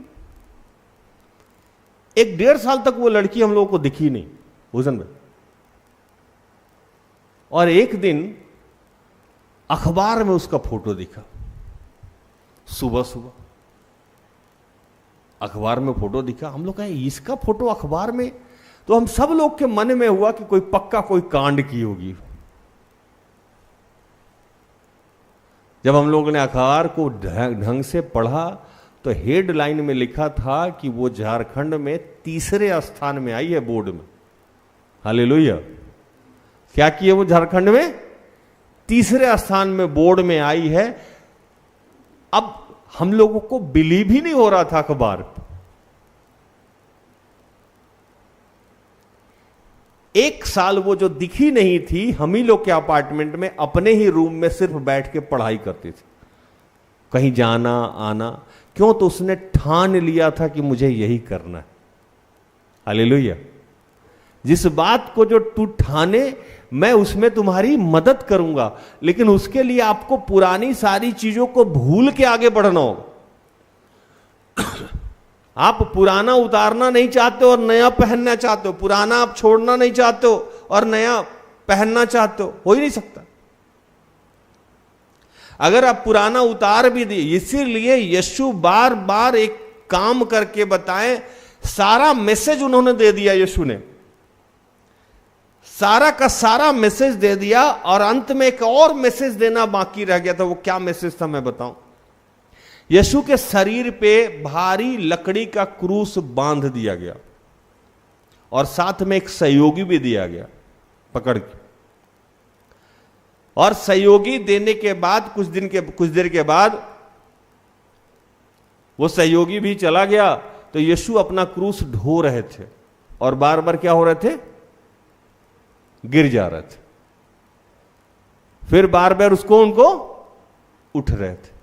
वहां ये दर्शा रहे थे कि जब हम जीवन में चलेंगे तो गिरना अनिवार्य है, हम गिरेंगे ही गिरेंगे, लेकिन आपको ठान के क्या रखना है कि हम जितनी बार गिरेंगे उतने बार हमको उठ जाना है। जितने बार हम गिरेंगे उतने बार हमको क्या करना है, उठ जाना है। और समस्या क्या है कि जितने बार आप गिरिए उतने बार जब दोबारा उठिए तो और दुगुना ताकत से उठिए। अब इसको और समझना है तो एक चीज मैं समझाऊं। आप लोग कभी जुआ खेले हैं? बताइए, कुछ काम कर लीजिए। देखिए, कभी कभी कुछ बुरा काम भी कर लेना चाहिए, उससे अच्छा एक्सपीरियंस मिल जाता है। जुआ खेलने जाइएगा, मैं खेला हूं, ऐसा थोड़ी है कि मैं मतलब एकदम स्वर्गदूत हूं। मैं वो सारा काम लगभग कर लिया हूं, मुझे निश्चिंत है कि ऊपर जाऊंगा तो प्रभु बोलेगा सब कुछ निपट लिया। तो मैंने कहा हाँ प्रभु, लगभग सब निपट लिया, कुछ ही बाकी। अब ऐसा थोड़ी है अगर आप किसी को भेज दिया जाए, अब मान लीजिए भूषण भाई को भेजेगा, ये काम किए तो नहीं किए, पृथ्वी पे कुछ भोगे तो नहीं भोगे, इतना शरीफ आदमी क्या भोगा, कुछ नहीं भोगा। प्रभु बोलेगा फिर नीचे जाओ तुम। तो हम दोबारा नीचे नहीं आना चाहते, इसलिए सारा होमवर्क करके जा रहे हैं भूषण भाई, है ना।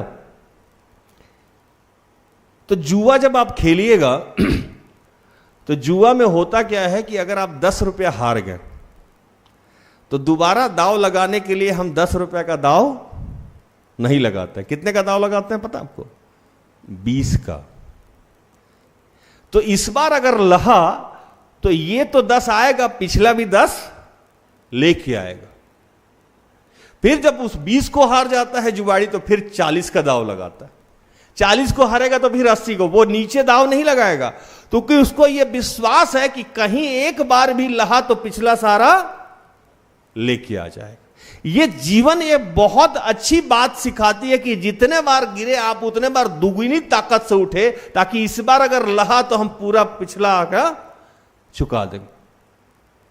हम लोग क्या होता है, गिरते हैं तो एकदम मल्लू टाइप का, बर्बाद हो गए, अब तो नहीं उठ सकते, अब क्या होगा। नहीं, पूरी ताकत से उठिए और पुराना भुला के उठिए, जो हुआ सो देखा। अब यहां लड़का लड़की लोग भय विचार में गिर गया है, अब 5 दिन से भैया उसी के साथ गिरे थे, अब तो बर्बाद हो गए। लड़की लोग मेरे पास आती है, मैं बार बार इस बात को कहता हूं, लड़का लोग मेरे पास आता है, उसी से शादी करा दीजिए। क्यों? अब क्या कीजिएगा भैया, अब तो सब खत्म हो गया, उसी के साथ जो होना था हो गया। मैंने कहा लड़का क्या करता है? पूरा शराबी है। लड़का शराबी है लेकिन फिर भी शादी करना। हाँ भैया आप जाने दीजिए, जो किस्मत में लिखा था। भाई अगर एक बार कुआं में गिर जाओ तो निकलने का कोशिश नहीं करोगे, उसी में गिरे रहोगे। हमसे लोग कहता है कि वो शारीरिक संबंध बना लिया मेरे साथ, मेरा सब देख लिया। अरे आपका देखा, आप भी तो उसका देख लिए। अकेले हुआ शारीरिक संबंध अकेले तो बनता नहीं है ना। आपका वो सब लूट लिया, आप भी तो उसका सब लूट लिए। अब छोड़िए, आगे बढ़िए। क्या भूषण, सही है कि नहीं? या मतलब मैं थक गया हूं काउंसलिंग में बैठ बैठ, मुझे उसी के साथ शादी करना। क्यों? तो मेरा रिश्ता निभ रहा है। आज मैंने एक आदमी से पूछा वो कमाता कितना है, तो कुछ नहीं कमाता, शराब भी पीता है, लेकिन शादी उसी से करना है। क्यों? तो मेरी रिलेशनशिप है। काहे का रिलेशनशिप, आगे बढ़ो भाई। एक बार आदमी अगर गलती हो जाए या गिर जाए या किसी अवस्था में पड़ जाए तो उसको छोड़ के आगे नहीं बढ़ेगा वो, कि उसको ढोता रहेगा, ढोता रहेगा, ढोता रहेगा। इंसान है, हमसे गलतियां होती है, जिस उम्र में हम होते हैं वैसी हमारी दोस्ती की अवस्था होती है, वैसा हमारा ह्यूमैनिटी होता है, बॉडी वैसा होता है, हम उसी प्रकार से गलती करते हैं। लेकिन उसी गलती को बार बार हम ढो रहे हैं। जब हमें जैसा ज्ञान हुआ वैसा काम करेंगे। 14 साल में जो गलती मैंने की वही मैं 44 साल में कर रहा हूं, इसका मतलब कि मैं अपने पुरानी अवस्था से निकलना नहीं चाह रहा हूं। प्रभु कहा कि आप क्या ठान रहे हैं करने के लिए? आप कुआं के मेढक तो नहीं हो गए कि आपको प्रभु बार बार किनारे निकल दे रहा है। आप कह रहे नहीं, कुआं पानी ज्यादा अच्छा था, डुबक आप नीचे चले जाते। कभी देखें आप कुआं के मेढक को? आप किनारे उसको निकाल के रख दीजिए, वो कहां चला जाएगा? उसको लगेगा कि दुनिया सबसे बड़ा अंदर ही है, वो बाहर निकलना ही नहीं चाहता। आप खुद ही ठान नहीं रहे, और ठान भी ले रहे हैं तो पुराना जो सोच है आपके दिमाग से वो बाहर नहीं जा रहा, वो जा ही नहीं रहा है। और शैतान इस बात को चाहता है कि आप यही करें। जैसे मैं एक और छोटा सा उदाहरण दूं आपको। मुझसे गलतियां होती है और भर भर की होती है। मुझे लगता है आप लोग से ज्यादा होती होगी। पौलुस लिखता है कि मैं आखिरी पापी हूं। हम लोग को लगता है कि हम लोग आखिरी पापी में से हैं। आप लोग वैसा क्या पाप करते होंगे जो हमने कर रखा था, या आज भी कभी कभी होता रहता। तो जैसे हम पुलपिट पे आएंगे और मान लो हम प्रार्थना करने लगे कि हे प्रभु मैं प्रार्थना करता हूं भाई प्रेरित के लिए, शैतान आएगा, कहेगा तू चोर है। मन में डालेगा, क्या डालेगा? तू चोर है, तू व्यभिचारी है, तू शराबी है, तू फलाना काम करता है, तू ढिकाना काम करता है, तुम्हारी प्रार्थनाओं को नहीं सुना जा सकता है, चुप कर। बोलेगा कि नहीं बोलेगा? वो सुन रहा बोलेगा। अब अगर मैं पुराने ही ख्याल में डूबा रहा हूं तो मेरे प्रार्थना में वो कॉन्फिडेंस आपको नहीं दिखेगा, वो अधिकार नहीं दिखेगा। उसी अधिकार को चुराने के लिए शैतान आके हमको याद दिलाता है, फलाना दिन तुम उसके साथ ऐसे किए थे, तुम अपने मम्मी के साथ ये व्यवहार किए, तुम अपने पापा के साथ ये व्यवहार किए, तुम उस समय ये किए। शैतान अब दिमाग में उसी समय, ठीक प्रार्थना के समय में डाल रहा है। कई बार मैं अमित लोग कहता हूं प्रार्थना में जब हम रहें तो मेरा वो मतलब ये नहीं करो, एक तो खुद ही कनेक्ट करने में हमको समय लगता है, ऊपर से तुम लोग का चे पों टे चलता रहता है इधर। क्योंकि हम लोग अपनी अवस्था से लड़ते होते, इधर से शैतान उधर से शैतान, और हम पवित्र आत्मा के चक्कर, क्योंकि इतने सारे लोग पड़े हुए हैं, सबका दर्द, सबका वो पवित्र आत्मा वो दर्द बता रहा है, उनका कष्ट बता रहा है, उनके बारे में प्रकाशन बता रहा है, और शैतान मेरा पाप बता रहा है। अब लीजिए, और शैतान की जो आवाज है वो बहुत जोर से है, तुमने उस दिन उसके साथ ये किया था। समझ में आ रहा है? अब उस पुरानी बातों को धिक्कारते हैं हम लोग कि नहीं, यीशु मेरे लिए आया था, मैं उसकी दृष्टि में अनमोल हूं। कौन हूं? अनमोल हूं, बहुमूल्य हूं। उसने अपने बेटे को मेरे लिए दिया, वो बेटा मेरे लिए पृथ्वी पे मरा, मारा गया, गाड़ा गया, और पुनरुत्थान उसका मेरे लिए हुआ। उस यीशु नाम में मुझे अधिकार प्राप्त है, मुझे माफी मिल गई है। शैतान तू दूर हट। और मैं अपने ही पुराने पास्ट को भूल के उसी समय प्रेयर करने लगता हूं और उस अधिकार से प्रार्थना करता हूं, और आपके जीवन में प्रभु काम करने लगता है। हालेलुया। लेकिन आपसे ये होता नहीं है। जैसे ही आप एक कदम आगे बढ़िएगा, आपका भैया, जिसको मैं शैतान को भैया बोलता हूं, बाएं ही है, दाहिने यीशु आत्मा, पवित्र आत्मा, ईश्वर बाएं आपके चल रहा है। खट से आपको पुराना वाला याद दिलाया। मेरे पास ऐसे ऐसे लोग आते हैं जो शादीशुदा लोग हैं और पति के साथ कनेक्ट नहीं कर पा रहे हैं, पत्नी के साथ कनेक्ट नहीं कर पा रहे हैं। क्यों? तो बॉयफ्रेंड की याद आती है बिस्तर पे। अब लीजिए, गर्लफ्रेंड की याद आती है बिस्तर पे। वो फीलिंग याद आ रहा है जब उसने आलिंगन किया हो, जब उसने गोद में रखा हो, वही फील आप कर रहे हैं। और यहां आपको पत्नी के साथ या पति के साथ आप कनेक्ट नहीं कर पा रहे। अब झगड़ा शुरू है। भूषण भाई, है ना? क्या हुआ? पुराना आपसे जा ही नहीं रहा है। और शैतान बड़ी मजेदार चीज है, उसी समय आपको याद दिलाएगा। वो याद कब दिलाएगा? जब मान लीजिए कि हम कॉफी पी रहे हैं तो मुझे याद आया कीर्ति ऐसी कॉफी बनाती थी, है ना। मैं खाना खा रहा हूं तो याद आया ज्योतिष ऐसा चिकन खिलाता था। अब सामने वाले का चिकन ना मुझे एकदम सामने वाले का कॉफी ना मुझे एकदम खराब लगा।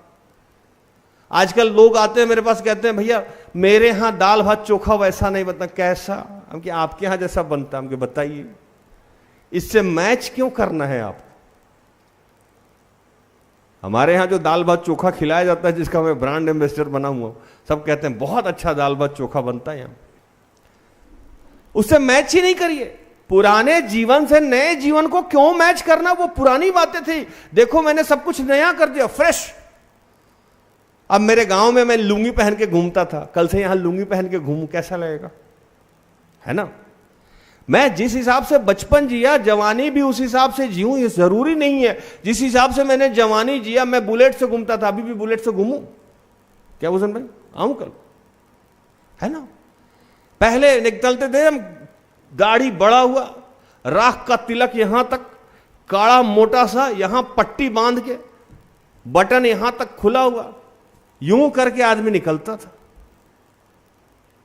वो तब की बात थी, मैंने उसको भुला दिया। ये अब की बात है। अब रोज मैं वही जिंदगी सोच सोच के यहां से स्टेज स्तर को देख देख के रोता रहा। बर्बाद हो गए सेवकाई में हम, कुछ नहीं हो सकता है मेरा, कहां फंसा दिया आप हमको। इसको कहते हैं पुराना याद करके रूह। या मैं रोज ही जब भी किसी छोटे से बच्चा को देखूं, अब एंजल को गोद में लेके छोटी खिला रही, अल्लाह मेरा भी एक बच्चा था, नहीं रहा। मैं भी अगर एंजल को देख के या छोटा छोटा बच्चा को देख के रोज देखते ही मैं रोने लगूं, मेरी भी बच्ची थी, बच्चा था, मर गया, ऐसा हो सकता है कि नहीं हो सकता? क्या अमित, हो सकता है ना ऐसा? इसको कहते हैं पुराना 24 घंटा याद करना। यही तो मैं आपको सिखा रहा हूं पवित्र। यह शैतान जान के आपको डाल के रखा हुआ है, क्योंकि आप उस भावना से निकलिए नहीं। जब आप उस भावना से निकलिएगा ना, नया आपसे कुछ होगा ही नहीं, ठान ही नहीं पा रहा, न नया शादी कर पा रहा है, न नए रिश्ते में जा रहे हैं, वही पुराना ढोए जा रहे हैं, ढोए जा रहे हैं, ढोए जा रहे हैं। हम लोग यहाँ कहावत है, न जिए के न मरे के, हुकुर हुकुर करे के। न पुराना छोड़ रहे न नया पहन रहे, बीच में लटके हुए हैं, पेंडुलम की तरह लटके हुए हैं। अरे भैया, अगर आपको कुआं में ही जीना है तो जाइए, वहीं जाइए, निकल के बाहर आइए। आजकल स्थिति यह है, पुराने वाले लड़की से भी चैट करता है, सब नया वाले को भी चैट करता है। कंफ्यूजन में सोचता है, रखते हैं एक लाइन पे, कहीं ये खराब हुआ तो उसको बुला ले, फंसा हुआ है, जाता ही नहीं है। मैं कहां जाऊं होता नहीं फैसला, एक तरफ उसका घर, एक तरफ मैं कदा। कंफ्यूज है आदमी, भूल जा रहा है, करे क्या? प्रभु कह रहे हैं कि सबसे पहले तो आप पुराना भूल जाइए, नए जीवन को नए तरीके से स्वीकार करिए। मसीह में हम सब क्या है? नई सृष्टि है, नई सृष्टि है। हमें एक नया और ताजा अभिषेक मिला है।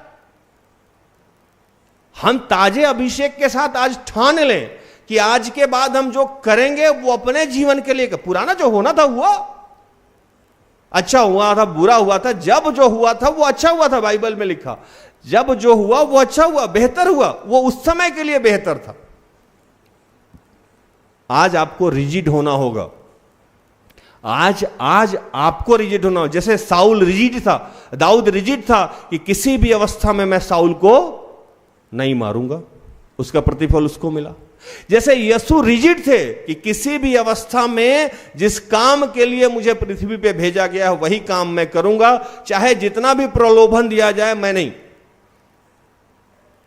यीशु को किस काम के लिए भेजा गया था पृथ्वी पे? क्रूसित होने के लिए, क्रूस पे मरने के लिए।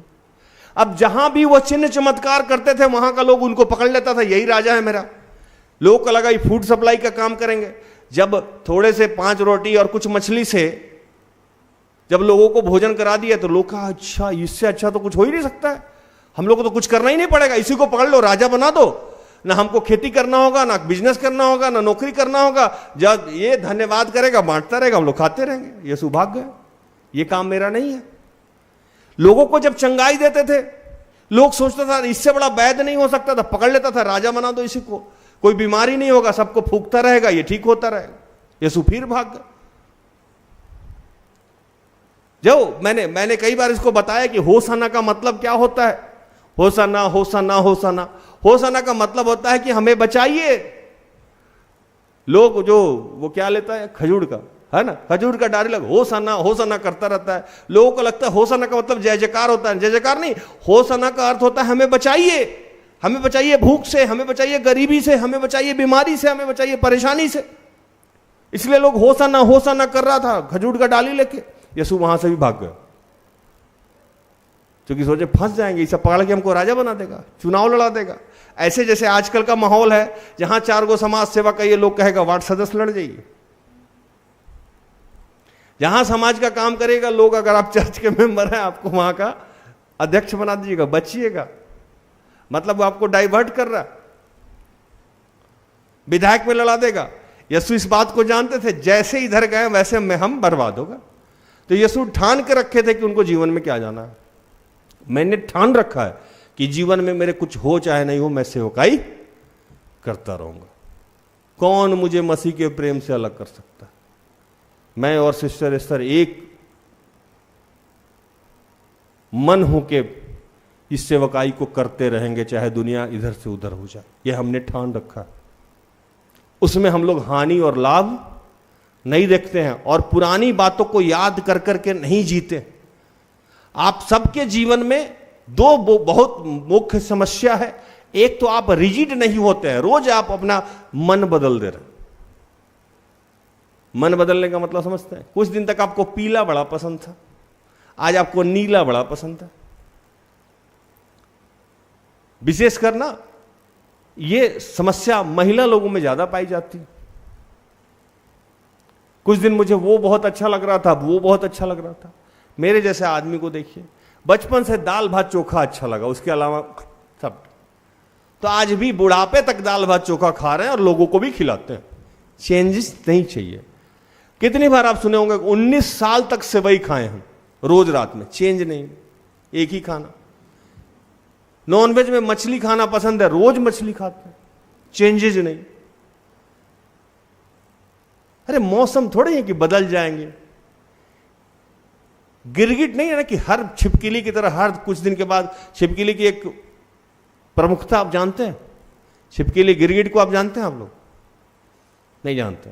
गिरगिट का एक स्वभाव होता है, वो जहां जिस पेड़ में जाएगा उसी रंग का हो जाता है।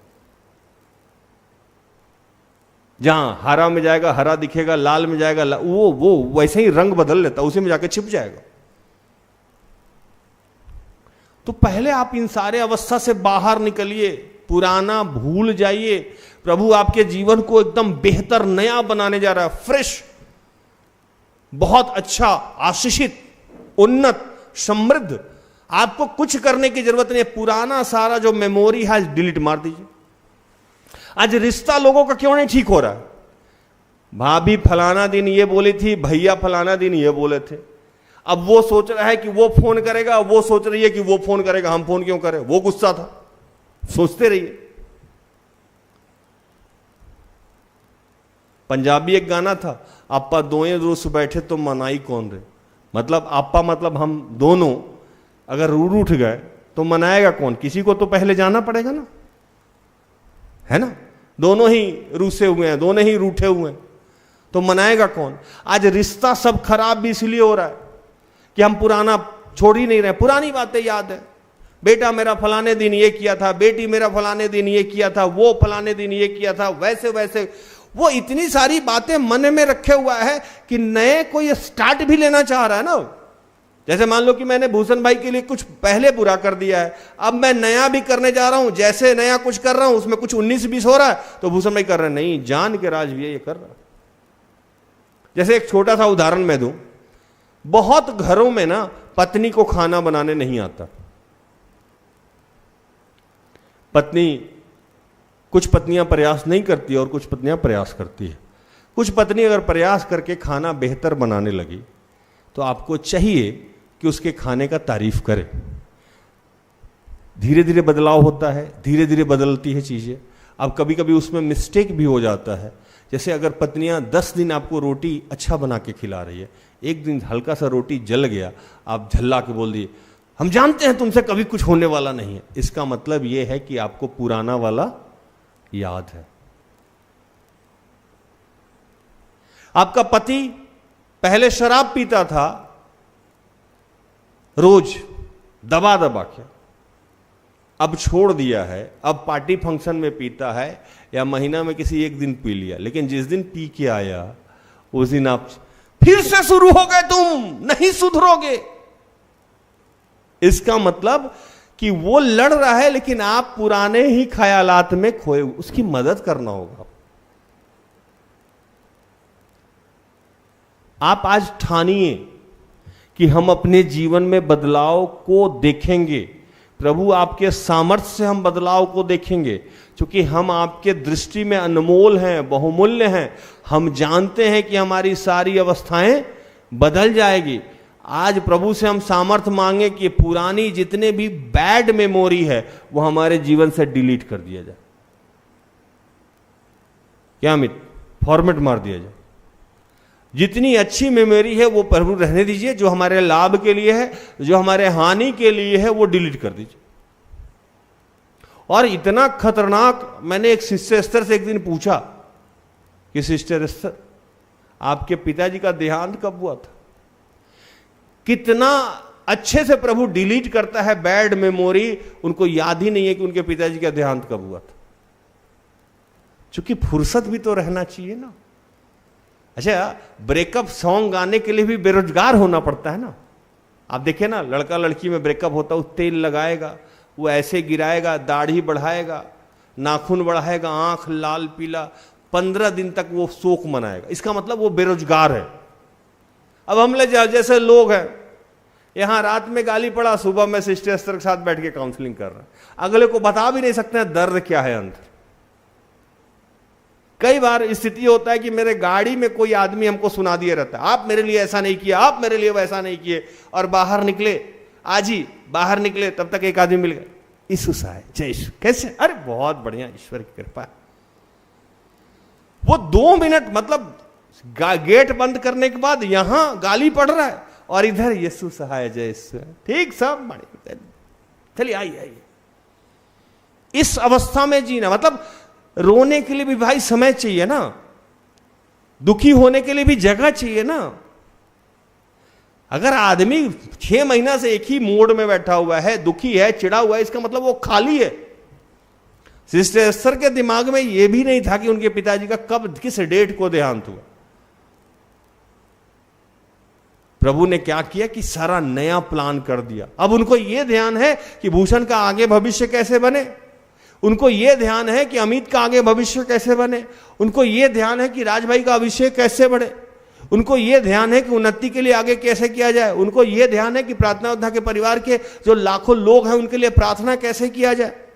इसीलिए प्रभु ने एक वचन कहा, एक आदमी प्रभु के पीछे होना चाहता था। प्रभु ने कहा कि आ जाओ मेरे पीछे, प्रभु यीशु ने कहा कि आ जाओ मेरे पीछे। वो बोला सुनिए ना, मेरे पापा जी मर गए हैं, हम उनको गाड़ के आए। यीशु बोले सुनो, मुर्दा को मुर्दा गाड़ने दो, तुम मेरे साथ चलो। हमसे लोग पूछता है मरने पे आप जाते नहीं हैं। हम कहे मरने के बाद मेरा क्या काम है? हम कोई फादर तो है नहीं, पादरी तो है नहीं कि कब्र में मंत्र पढ़ के आपको प्रेयर करके डालेंगे। मेरा मरने के पहले का काम है। जब मर ही गए तो मेरा क्या जरूरत है? मरने से पहले हम तैयारी कराएंगे कि कुछ अंगीकार कर लीजिए आप, उसके बाद मेरा क्या काम है? उसके बाद तो आपके परिवार वाला का काम है। जो मिट्टी दे रहा है, जल्दी डाल इनको, जल्दी डालो, जल्दी डाल इनको।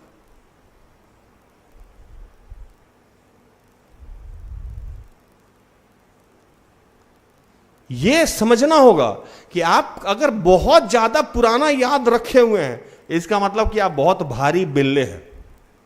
बेला समझते हैं ना अमित, बेला समझते हैं ना, खाली है, बेरोजगार है। अपने आप को इंगेज कीजिए, अच्छी अच्छी बातों में इंगेज कीजिए।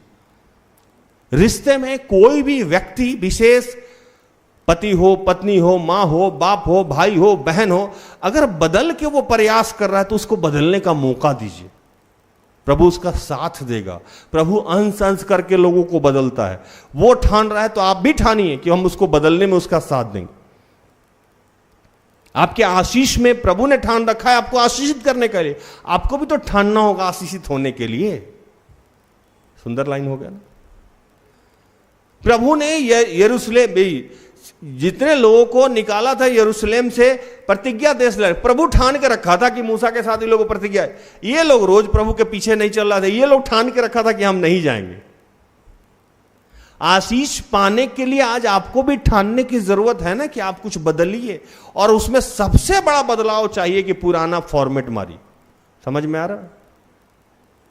नहीं तो नया नहीं मिलने वाला, आप वही पुराना झुनझुना बजाते रहिए।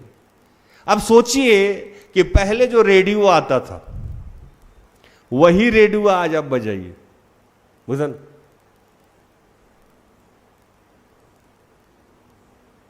है ना?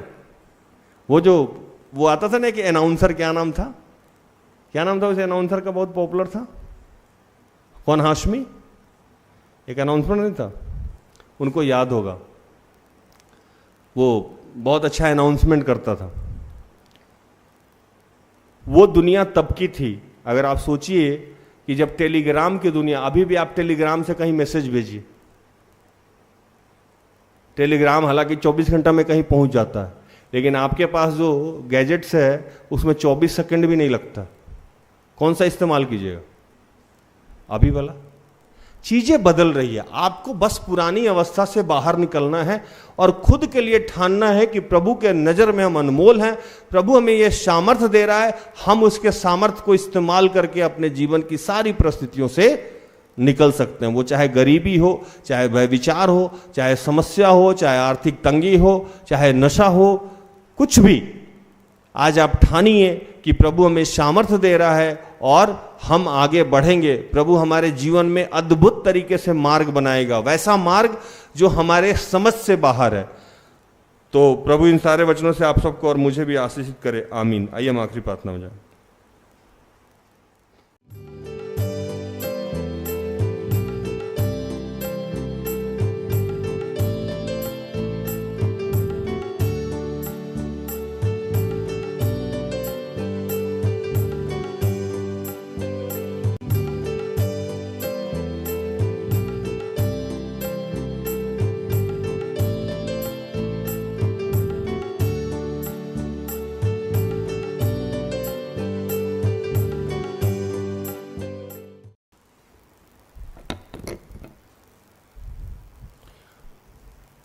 अपनी आंखें बंद करें, अगर खड़े हो सकते हैं तो खड़े हो जाएं।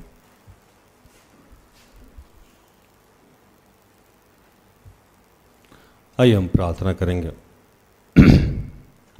कि प्रभु के पिता, हमारे जीवन की बहुत सारी ऐसी पुरानी बातें हैं जो हमारे जीवन से, हमारे जहन से, हमारे सोच से, हमारे मन से, हमारे आत्मा से जाती नहीं है। प्रभु हम कुछ भी नया करना चाहते हैं, वो हमें झिकझोर के, हमें घींच के पीछे लेके जाती है। प्रभु आज प्रभु हमारी अवस्था ये है कि हमारे चारों तरफ खुशियां ही खुशियां हैं, लेकिन हमारे पास्ट हमें उसमें खुश नहीं रहने देती।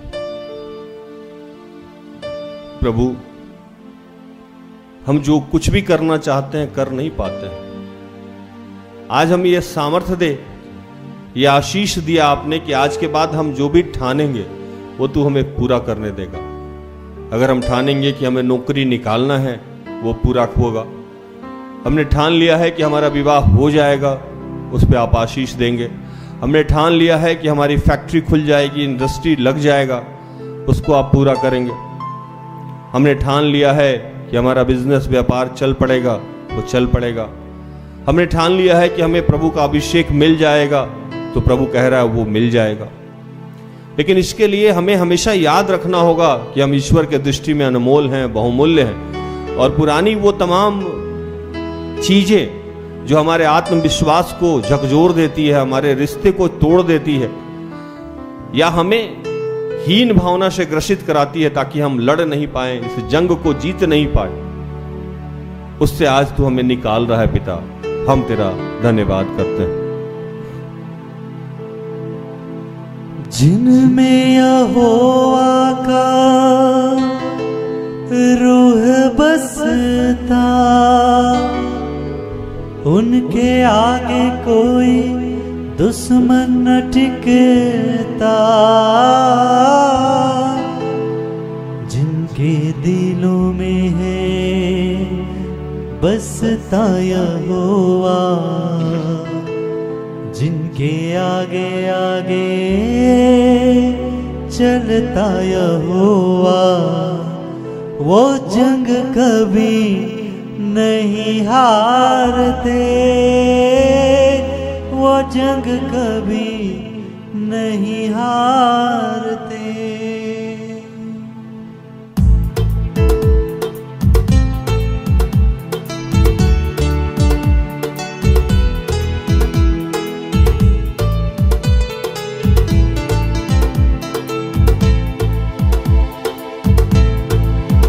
जिनके दिलों में है बसता यहोवा, जिनके दिलों में है बसता यहोवा, जिनके आगे आगे चलता यहोवा, जिनकी आगे आगे चलता यहोवा, जिनके दिलों में है बसता यहोवा, जिनके दिलों में है बसता यहोवा, जिनके आगे आगे चलता यहोवा, जिनके आगे आगे चलता यहोवा, वो जंग कभी नहीं हारते, वो जंग कभी नहीं हारते, वो जंग कभी नहीं हारते, वो जंग कभी नहीं हारते।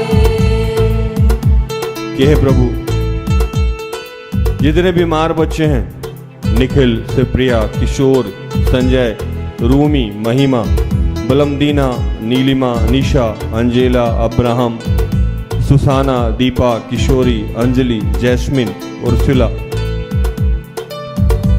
और जितने लोग इस वक्त जहां भी हॉस्पिटल में हैं प्रभु, किसी का ऑपरेशन चल रहा है, किसी का पैर टूटा हुआ है, एक्सीडेंट हुआ है, कोई गर्भ धारण किए हुआ है, प्रसव पीड़ा झेल रहा है, किसी के ब्रेन का सर्जरी हो रहा है, किसी का ओपन हार्ट सर्जरी हो रहा है, कोई पैरालिसिस अटैक से ग्रसित है, अन्य अन्य समस्या से लोग ग्रसित है, कोई पाइल्स से ग्रसित है। प्रभु मैं प्रार्थना करता हूं कि जो ये हारने लगे हैं, इनको लग रहा है कि किसी और की बीमारी ठीक नहीं हुई थी, इनकी भी नहीं होगी। प्रभु ये पुराने ख्याल, ये लोगों का एक्सपीरियंस, बैड एक्सपीरियंस इनके मन में इन्हें लड़ने नहीं दे रहा। पिता होने दे कि आज ये आत्मा से जीत जाएं और ये कहे कि हम यीशु के दृष्टि में, पिता के दृष्टि में अनमोल हैं, बहुमूल्य हैं, और पिता ने हमारे लिए पृथ्वी पे यीशु को भेजा था। उनके मारे जाने से, उनके गाड़े जाने से, उनके नाम के द्वारा, उनके पुनरुत्थान के द्वारा, उनके कोड़े खाने से आज हम चंगे हो गए प्रभु, और ये सब चंगे हो गए हैं, इसलिए हम तेरा धन्यवाद करते हैं।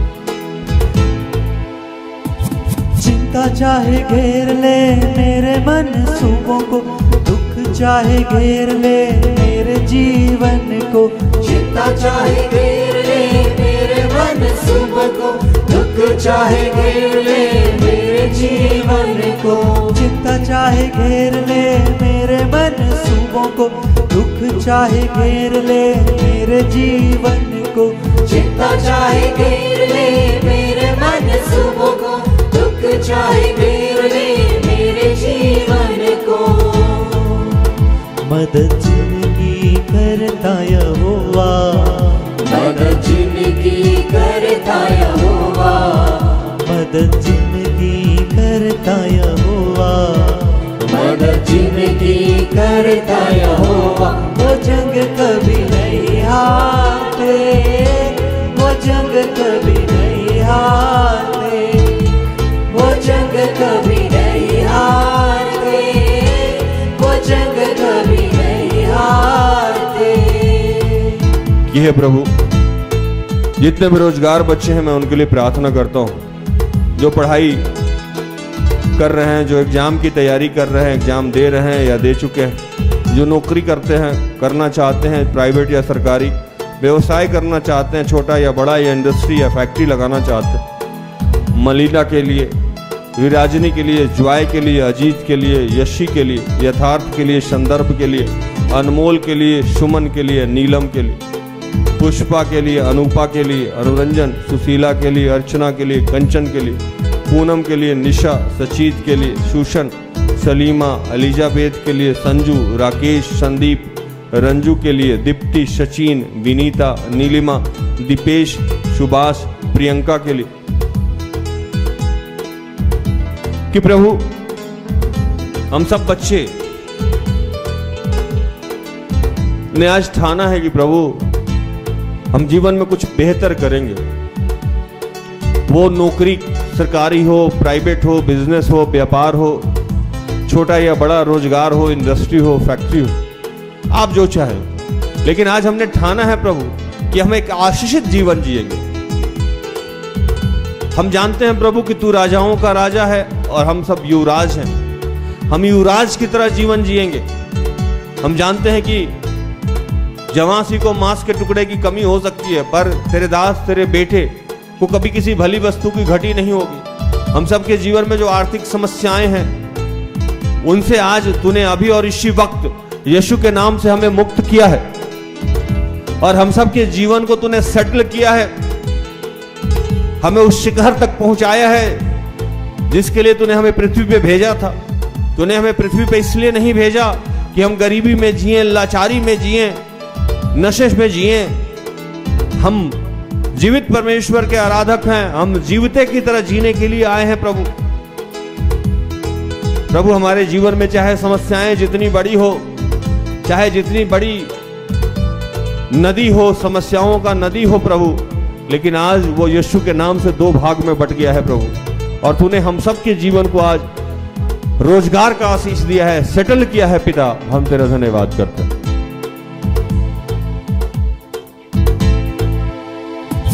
बैर चाहे ले आए 7 लाखों रत्न, दिल जाते देख के यहोवा का जलाली हक। बैर चाहे ले आए 7 लाखों रत्न, दिल जाते देख के यहोवा का जलाली हक। बैर चाहे ले आए 7 लाखों रत्न, दिल जाते देख के यहोवा का जलाली हक। बैर चाहे ले आए 7 लाखों रत्न, दिल जाते देख के यहोवा का जलाली हक।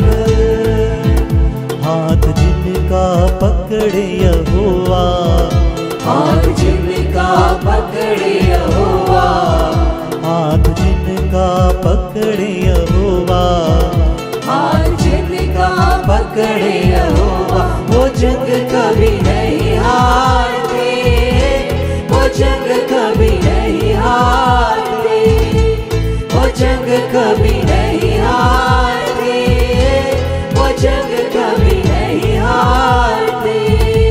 ये प्रभु जिसके भी जीवन में जो समस्या है, जोशी, विभू, दयाल, अनीता, मैं उन सब के लिए प्रार्थना करता हूँ। विशेषकर मैं प्रार्थना करता हूँ जितने लोग नशे से ग्रसित हैं, विकास, सुलेमान के लिए, उन तमाम बच्चों के लिए जो बार बार नशा छोड़ना चाहते हैं, छूट नहीं पाता। प्रभु हम जानते थे और हम जानते हैं कि पौलुस ने कहा था, ये पिता, ये दुर्बलता, ये कांटा हमसे हटा दे, फिर भी हमारी नहीं तेरी इच्छा पूर्ण हो। प्रभु हम सबके जीवन में बहुत सारी कमियां हैं, दुर्बलताएं हैं, जो आपके सामर्थ्य के बगैर, आपके शक्ति, आपके सहारे के बगैर नहीं हट सकता। प्रभु आज जितने लोग भय विचार से ग्रसित है, नशे से ग्रसित है या किसी अन्य दुर्बलता से ग्रसित हैं, प्रभु उन सबको अपने सामर्थ्य से भर, अपने शक्ति से भर। और पिता उन सबको अपने राज्य के विस्तार के लिए योगदान कर। उन सबके जीवन में जो भी दुर्बलताएं हैं उसे अपनी महिमा में तब्दील कर। प्रभु मैं प्रार्थना करता हूँ जितने लोग पवित्र आत्मा के लिए भूखे और प्यासे हैं, रोनल, रोहित, अर्चना, मनीषा, सुरेंद्र, अंजू, शैलेश, अनुग्रह, महक, इशिता, शारा, अनोक, अलेक्स, समारिया, एंद्रियस, मरियम, कुलदीप, रोशन, मैरी, शलीना, मिस्टी, दीपशिखा, मनन, Asunta, Maxwell, Prisha, Pradeep, Reshma, Damien, Dolly, Usha, शालेक, silkie, शमर, ऐसे जितने बच्चे हैं और यहाँ जितने लोग उपस्थित हैं, मैं उन सब के लिए प्रार्थना करता हूँ। मैं प्रार्थना करता हूँ इस वक्त जितने लोग YouTube के माध्यम से इस प्रोग्राम का प्रार्थना में जुड़े हुए हैं प्रभु, उन तमाम लोगों के लिए मैं प्रार्थना करता हूँ। अपने सहयोगी भाई बहन, मैं अपने अगुआ सिस्टर स्तर के लिए और दुनिया के जितने दास दासी हैं उन सब के लिए प्रार्थना करता हूँ कि प्रभु तूने कहा था कि अंत के दिनों में मैं हर शरीरधारी पे अपनी आत्मा उंडेलूंगा। बूढ़े स्वप्न देखेंगे, नौजवान दर्शन देखेंगे। पिता, आज तूने कहा था कि मांगने वाले को पवित्र आत्मा क्यों नहीं दी जाएगी। तूने कहा था पिता कि धन्य है जो धर्म के भूखे और प्यासे हैं, उनको तृप्त किया जाएगा। हे प्रभु, इन तमाम बच्चों को तू अपने अभिषेक, अपने दान और वरदान से भर, और विशेषकर वो अभिषेक दे जो तूने दाऊद को दिया था कि आज हम भी ठान ले प्रभु कि हमें क्या करना है और क्या नहीं करना है, और हर अवस्था में प्रभु हम अपने जीवन में वो मुकाम पा सके जो तूने हमारे लिए निर्धारित कर रखा है। और निरंतर जब हमें पुरानी बातें याद आए, पुरानी अवस्थाएं याद आए और हमें लगे कि ये हमसे नहीं हो पाएगा या हम नहीं कर पाएंगे या वो उससे निकल नहीं पा रहे हैं, तो हमें याद आए कि हम ईश्वर की दृष्टि में अनमोल हैं और हम ईश्वर के सामर्थ्य से सब कुछ कर पाएंगे। हे पिता, हम तेरा धन्यवाद करते हैं इस देश के प्रधानमंत्री, राष्ट्रपति, हमारे मुख्यमंत्री और अन्य जितने मुख्यमंत्री और राज्यपाल हैं, जितने सरकारी गैर सरकारी पदाधिकारी हैं, जितने डॉक्टर्स हैं, इंजीनियर्स हैं, मैं प्रार्थना करता हूँ जितने लोग आज LIC में काम करते हैं मैं उनके लिए प्रार्थना करता हूँ। जितने भी एजेंसीज हैं वो करते हैं, इंश्योरेंस का काम करते हैं, मैं उनके लिए भी प्रार्थना करता हूँ। मैं प्रार्थना करता हूँ पिता, जितने आराधक हैं, सेवक हैं, मैं उनके लिए प्रार्थना करता हूँ। मैं प्रार्थना करता हूँ जितने वैसे बच्चे हैं जो प्रभु जो बार बार अपने माता पिता की इच्छा के विरुद्ध जाते हैं और अपने माता पिता की इच्छा के विरुद्ध जाके विवाह कर रहे हैं, प्रभु मैं उन सब के लिए प्रार्थना करता हूँ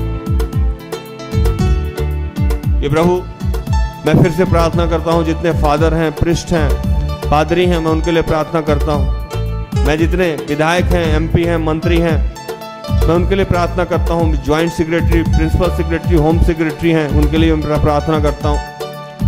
प्रभु मैं प्रार्थना करता हूँ हमारे दिनचर्या से जुड़े हर एक बात के लिए। पिता, अब तक आपने संभाला है, आगे भी आप संभालेंगे, इसलिए आपका धन्यवाद करते हैं। हम सबको विश्वास का वरदान दे और हमारे जीवन में जो भी गिल्ट की भावनाएं हैं उससे हमें मुक्त कर। सब कुछ आपके हाथों में समर्पित करते हुए तमाम प्रार्थना को प्रभु यीशु के जीवित और पवित्र नाम से मांगते हैं। दया से सुन और स्वर्ग के राज में ग्रहण कर, आमीन। तो धन्यवाद, प्रभु आप सबको आशीष दे। आशा करते हैं कि आज के प्रार्थना से, आराधना से, वचनों की उद्घोषणा और अंतिम प्रार्थना से प्रभु ने आप सबको स्पर्श किया होगा। प्रार्थना का परिवार निरंतर आपका आभारी है कि आप हमारे साथ हैं, हमारा सहयोग करते हैं। तो आज के लिए इतना ही, कल हमारी फिर से मुलाकात हो जाएगी। तब तक के लिए स्वस्थ रहें, सुरक्षित रहें, सरकारी नियमों का पालन करें, प्रभु के आदेश का पालन करें। जैसा मैं रोज कहता हूँ कि हम सब में बहुत सारी दुर्बलताएं हैं, कृपया हमें क्षमा करें और हमारे लिए प्रार्थना करें। प्रार्थना उदय परिवार अगर आपके किसी भी काम आए तो कृपया हमें संपर्क करें, हम सब अपने आप को धन्य समझेंगे। प्रभु आपको आशीष दे। जय यीशु सहाय। Praise the lord. Good night, goodbye. सारे दिल से, सारे मन से तेरी आराधना मैं करूं, तेरी आराधना मैं करूं। सारे दिल से, सारे मन से तेरी आराधना मैं करूं, तेरी आराधना मैं करूं। सारे दिल से, सारे मन से तेरी आराधना मैं करूं, तेरी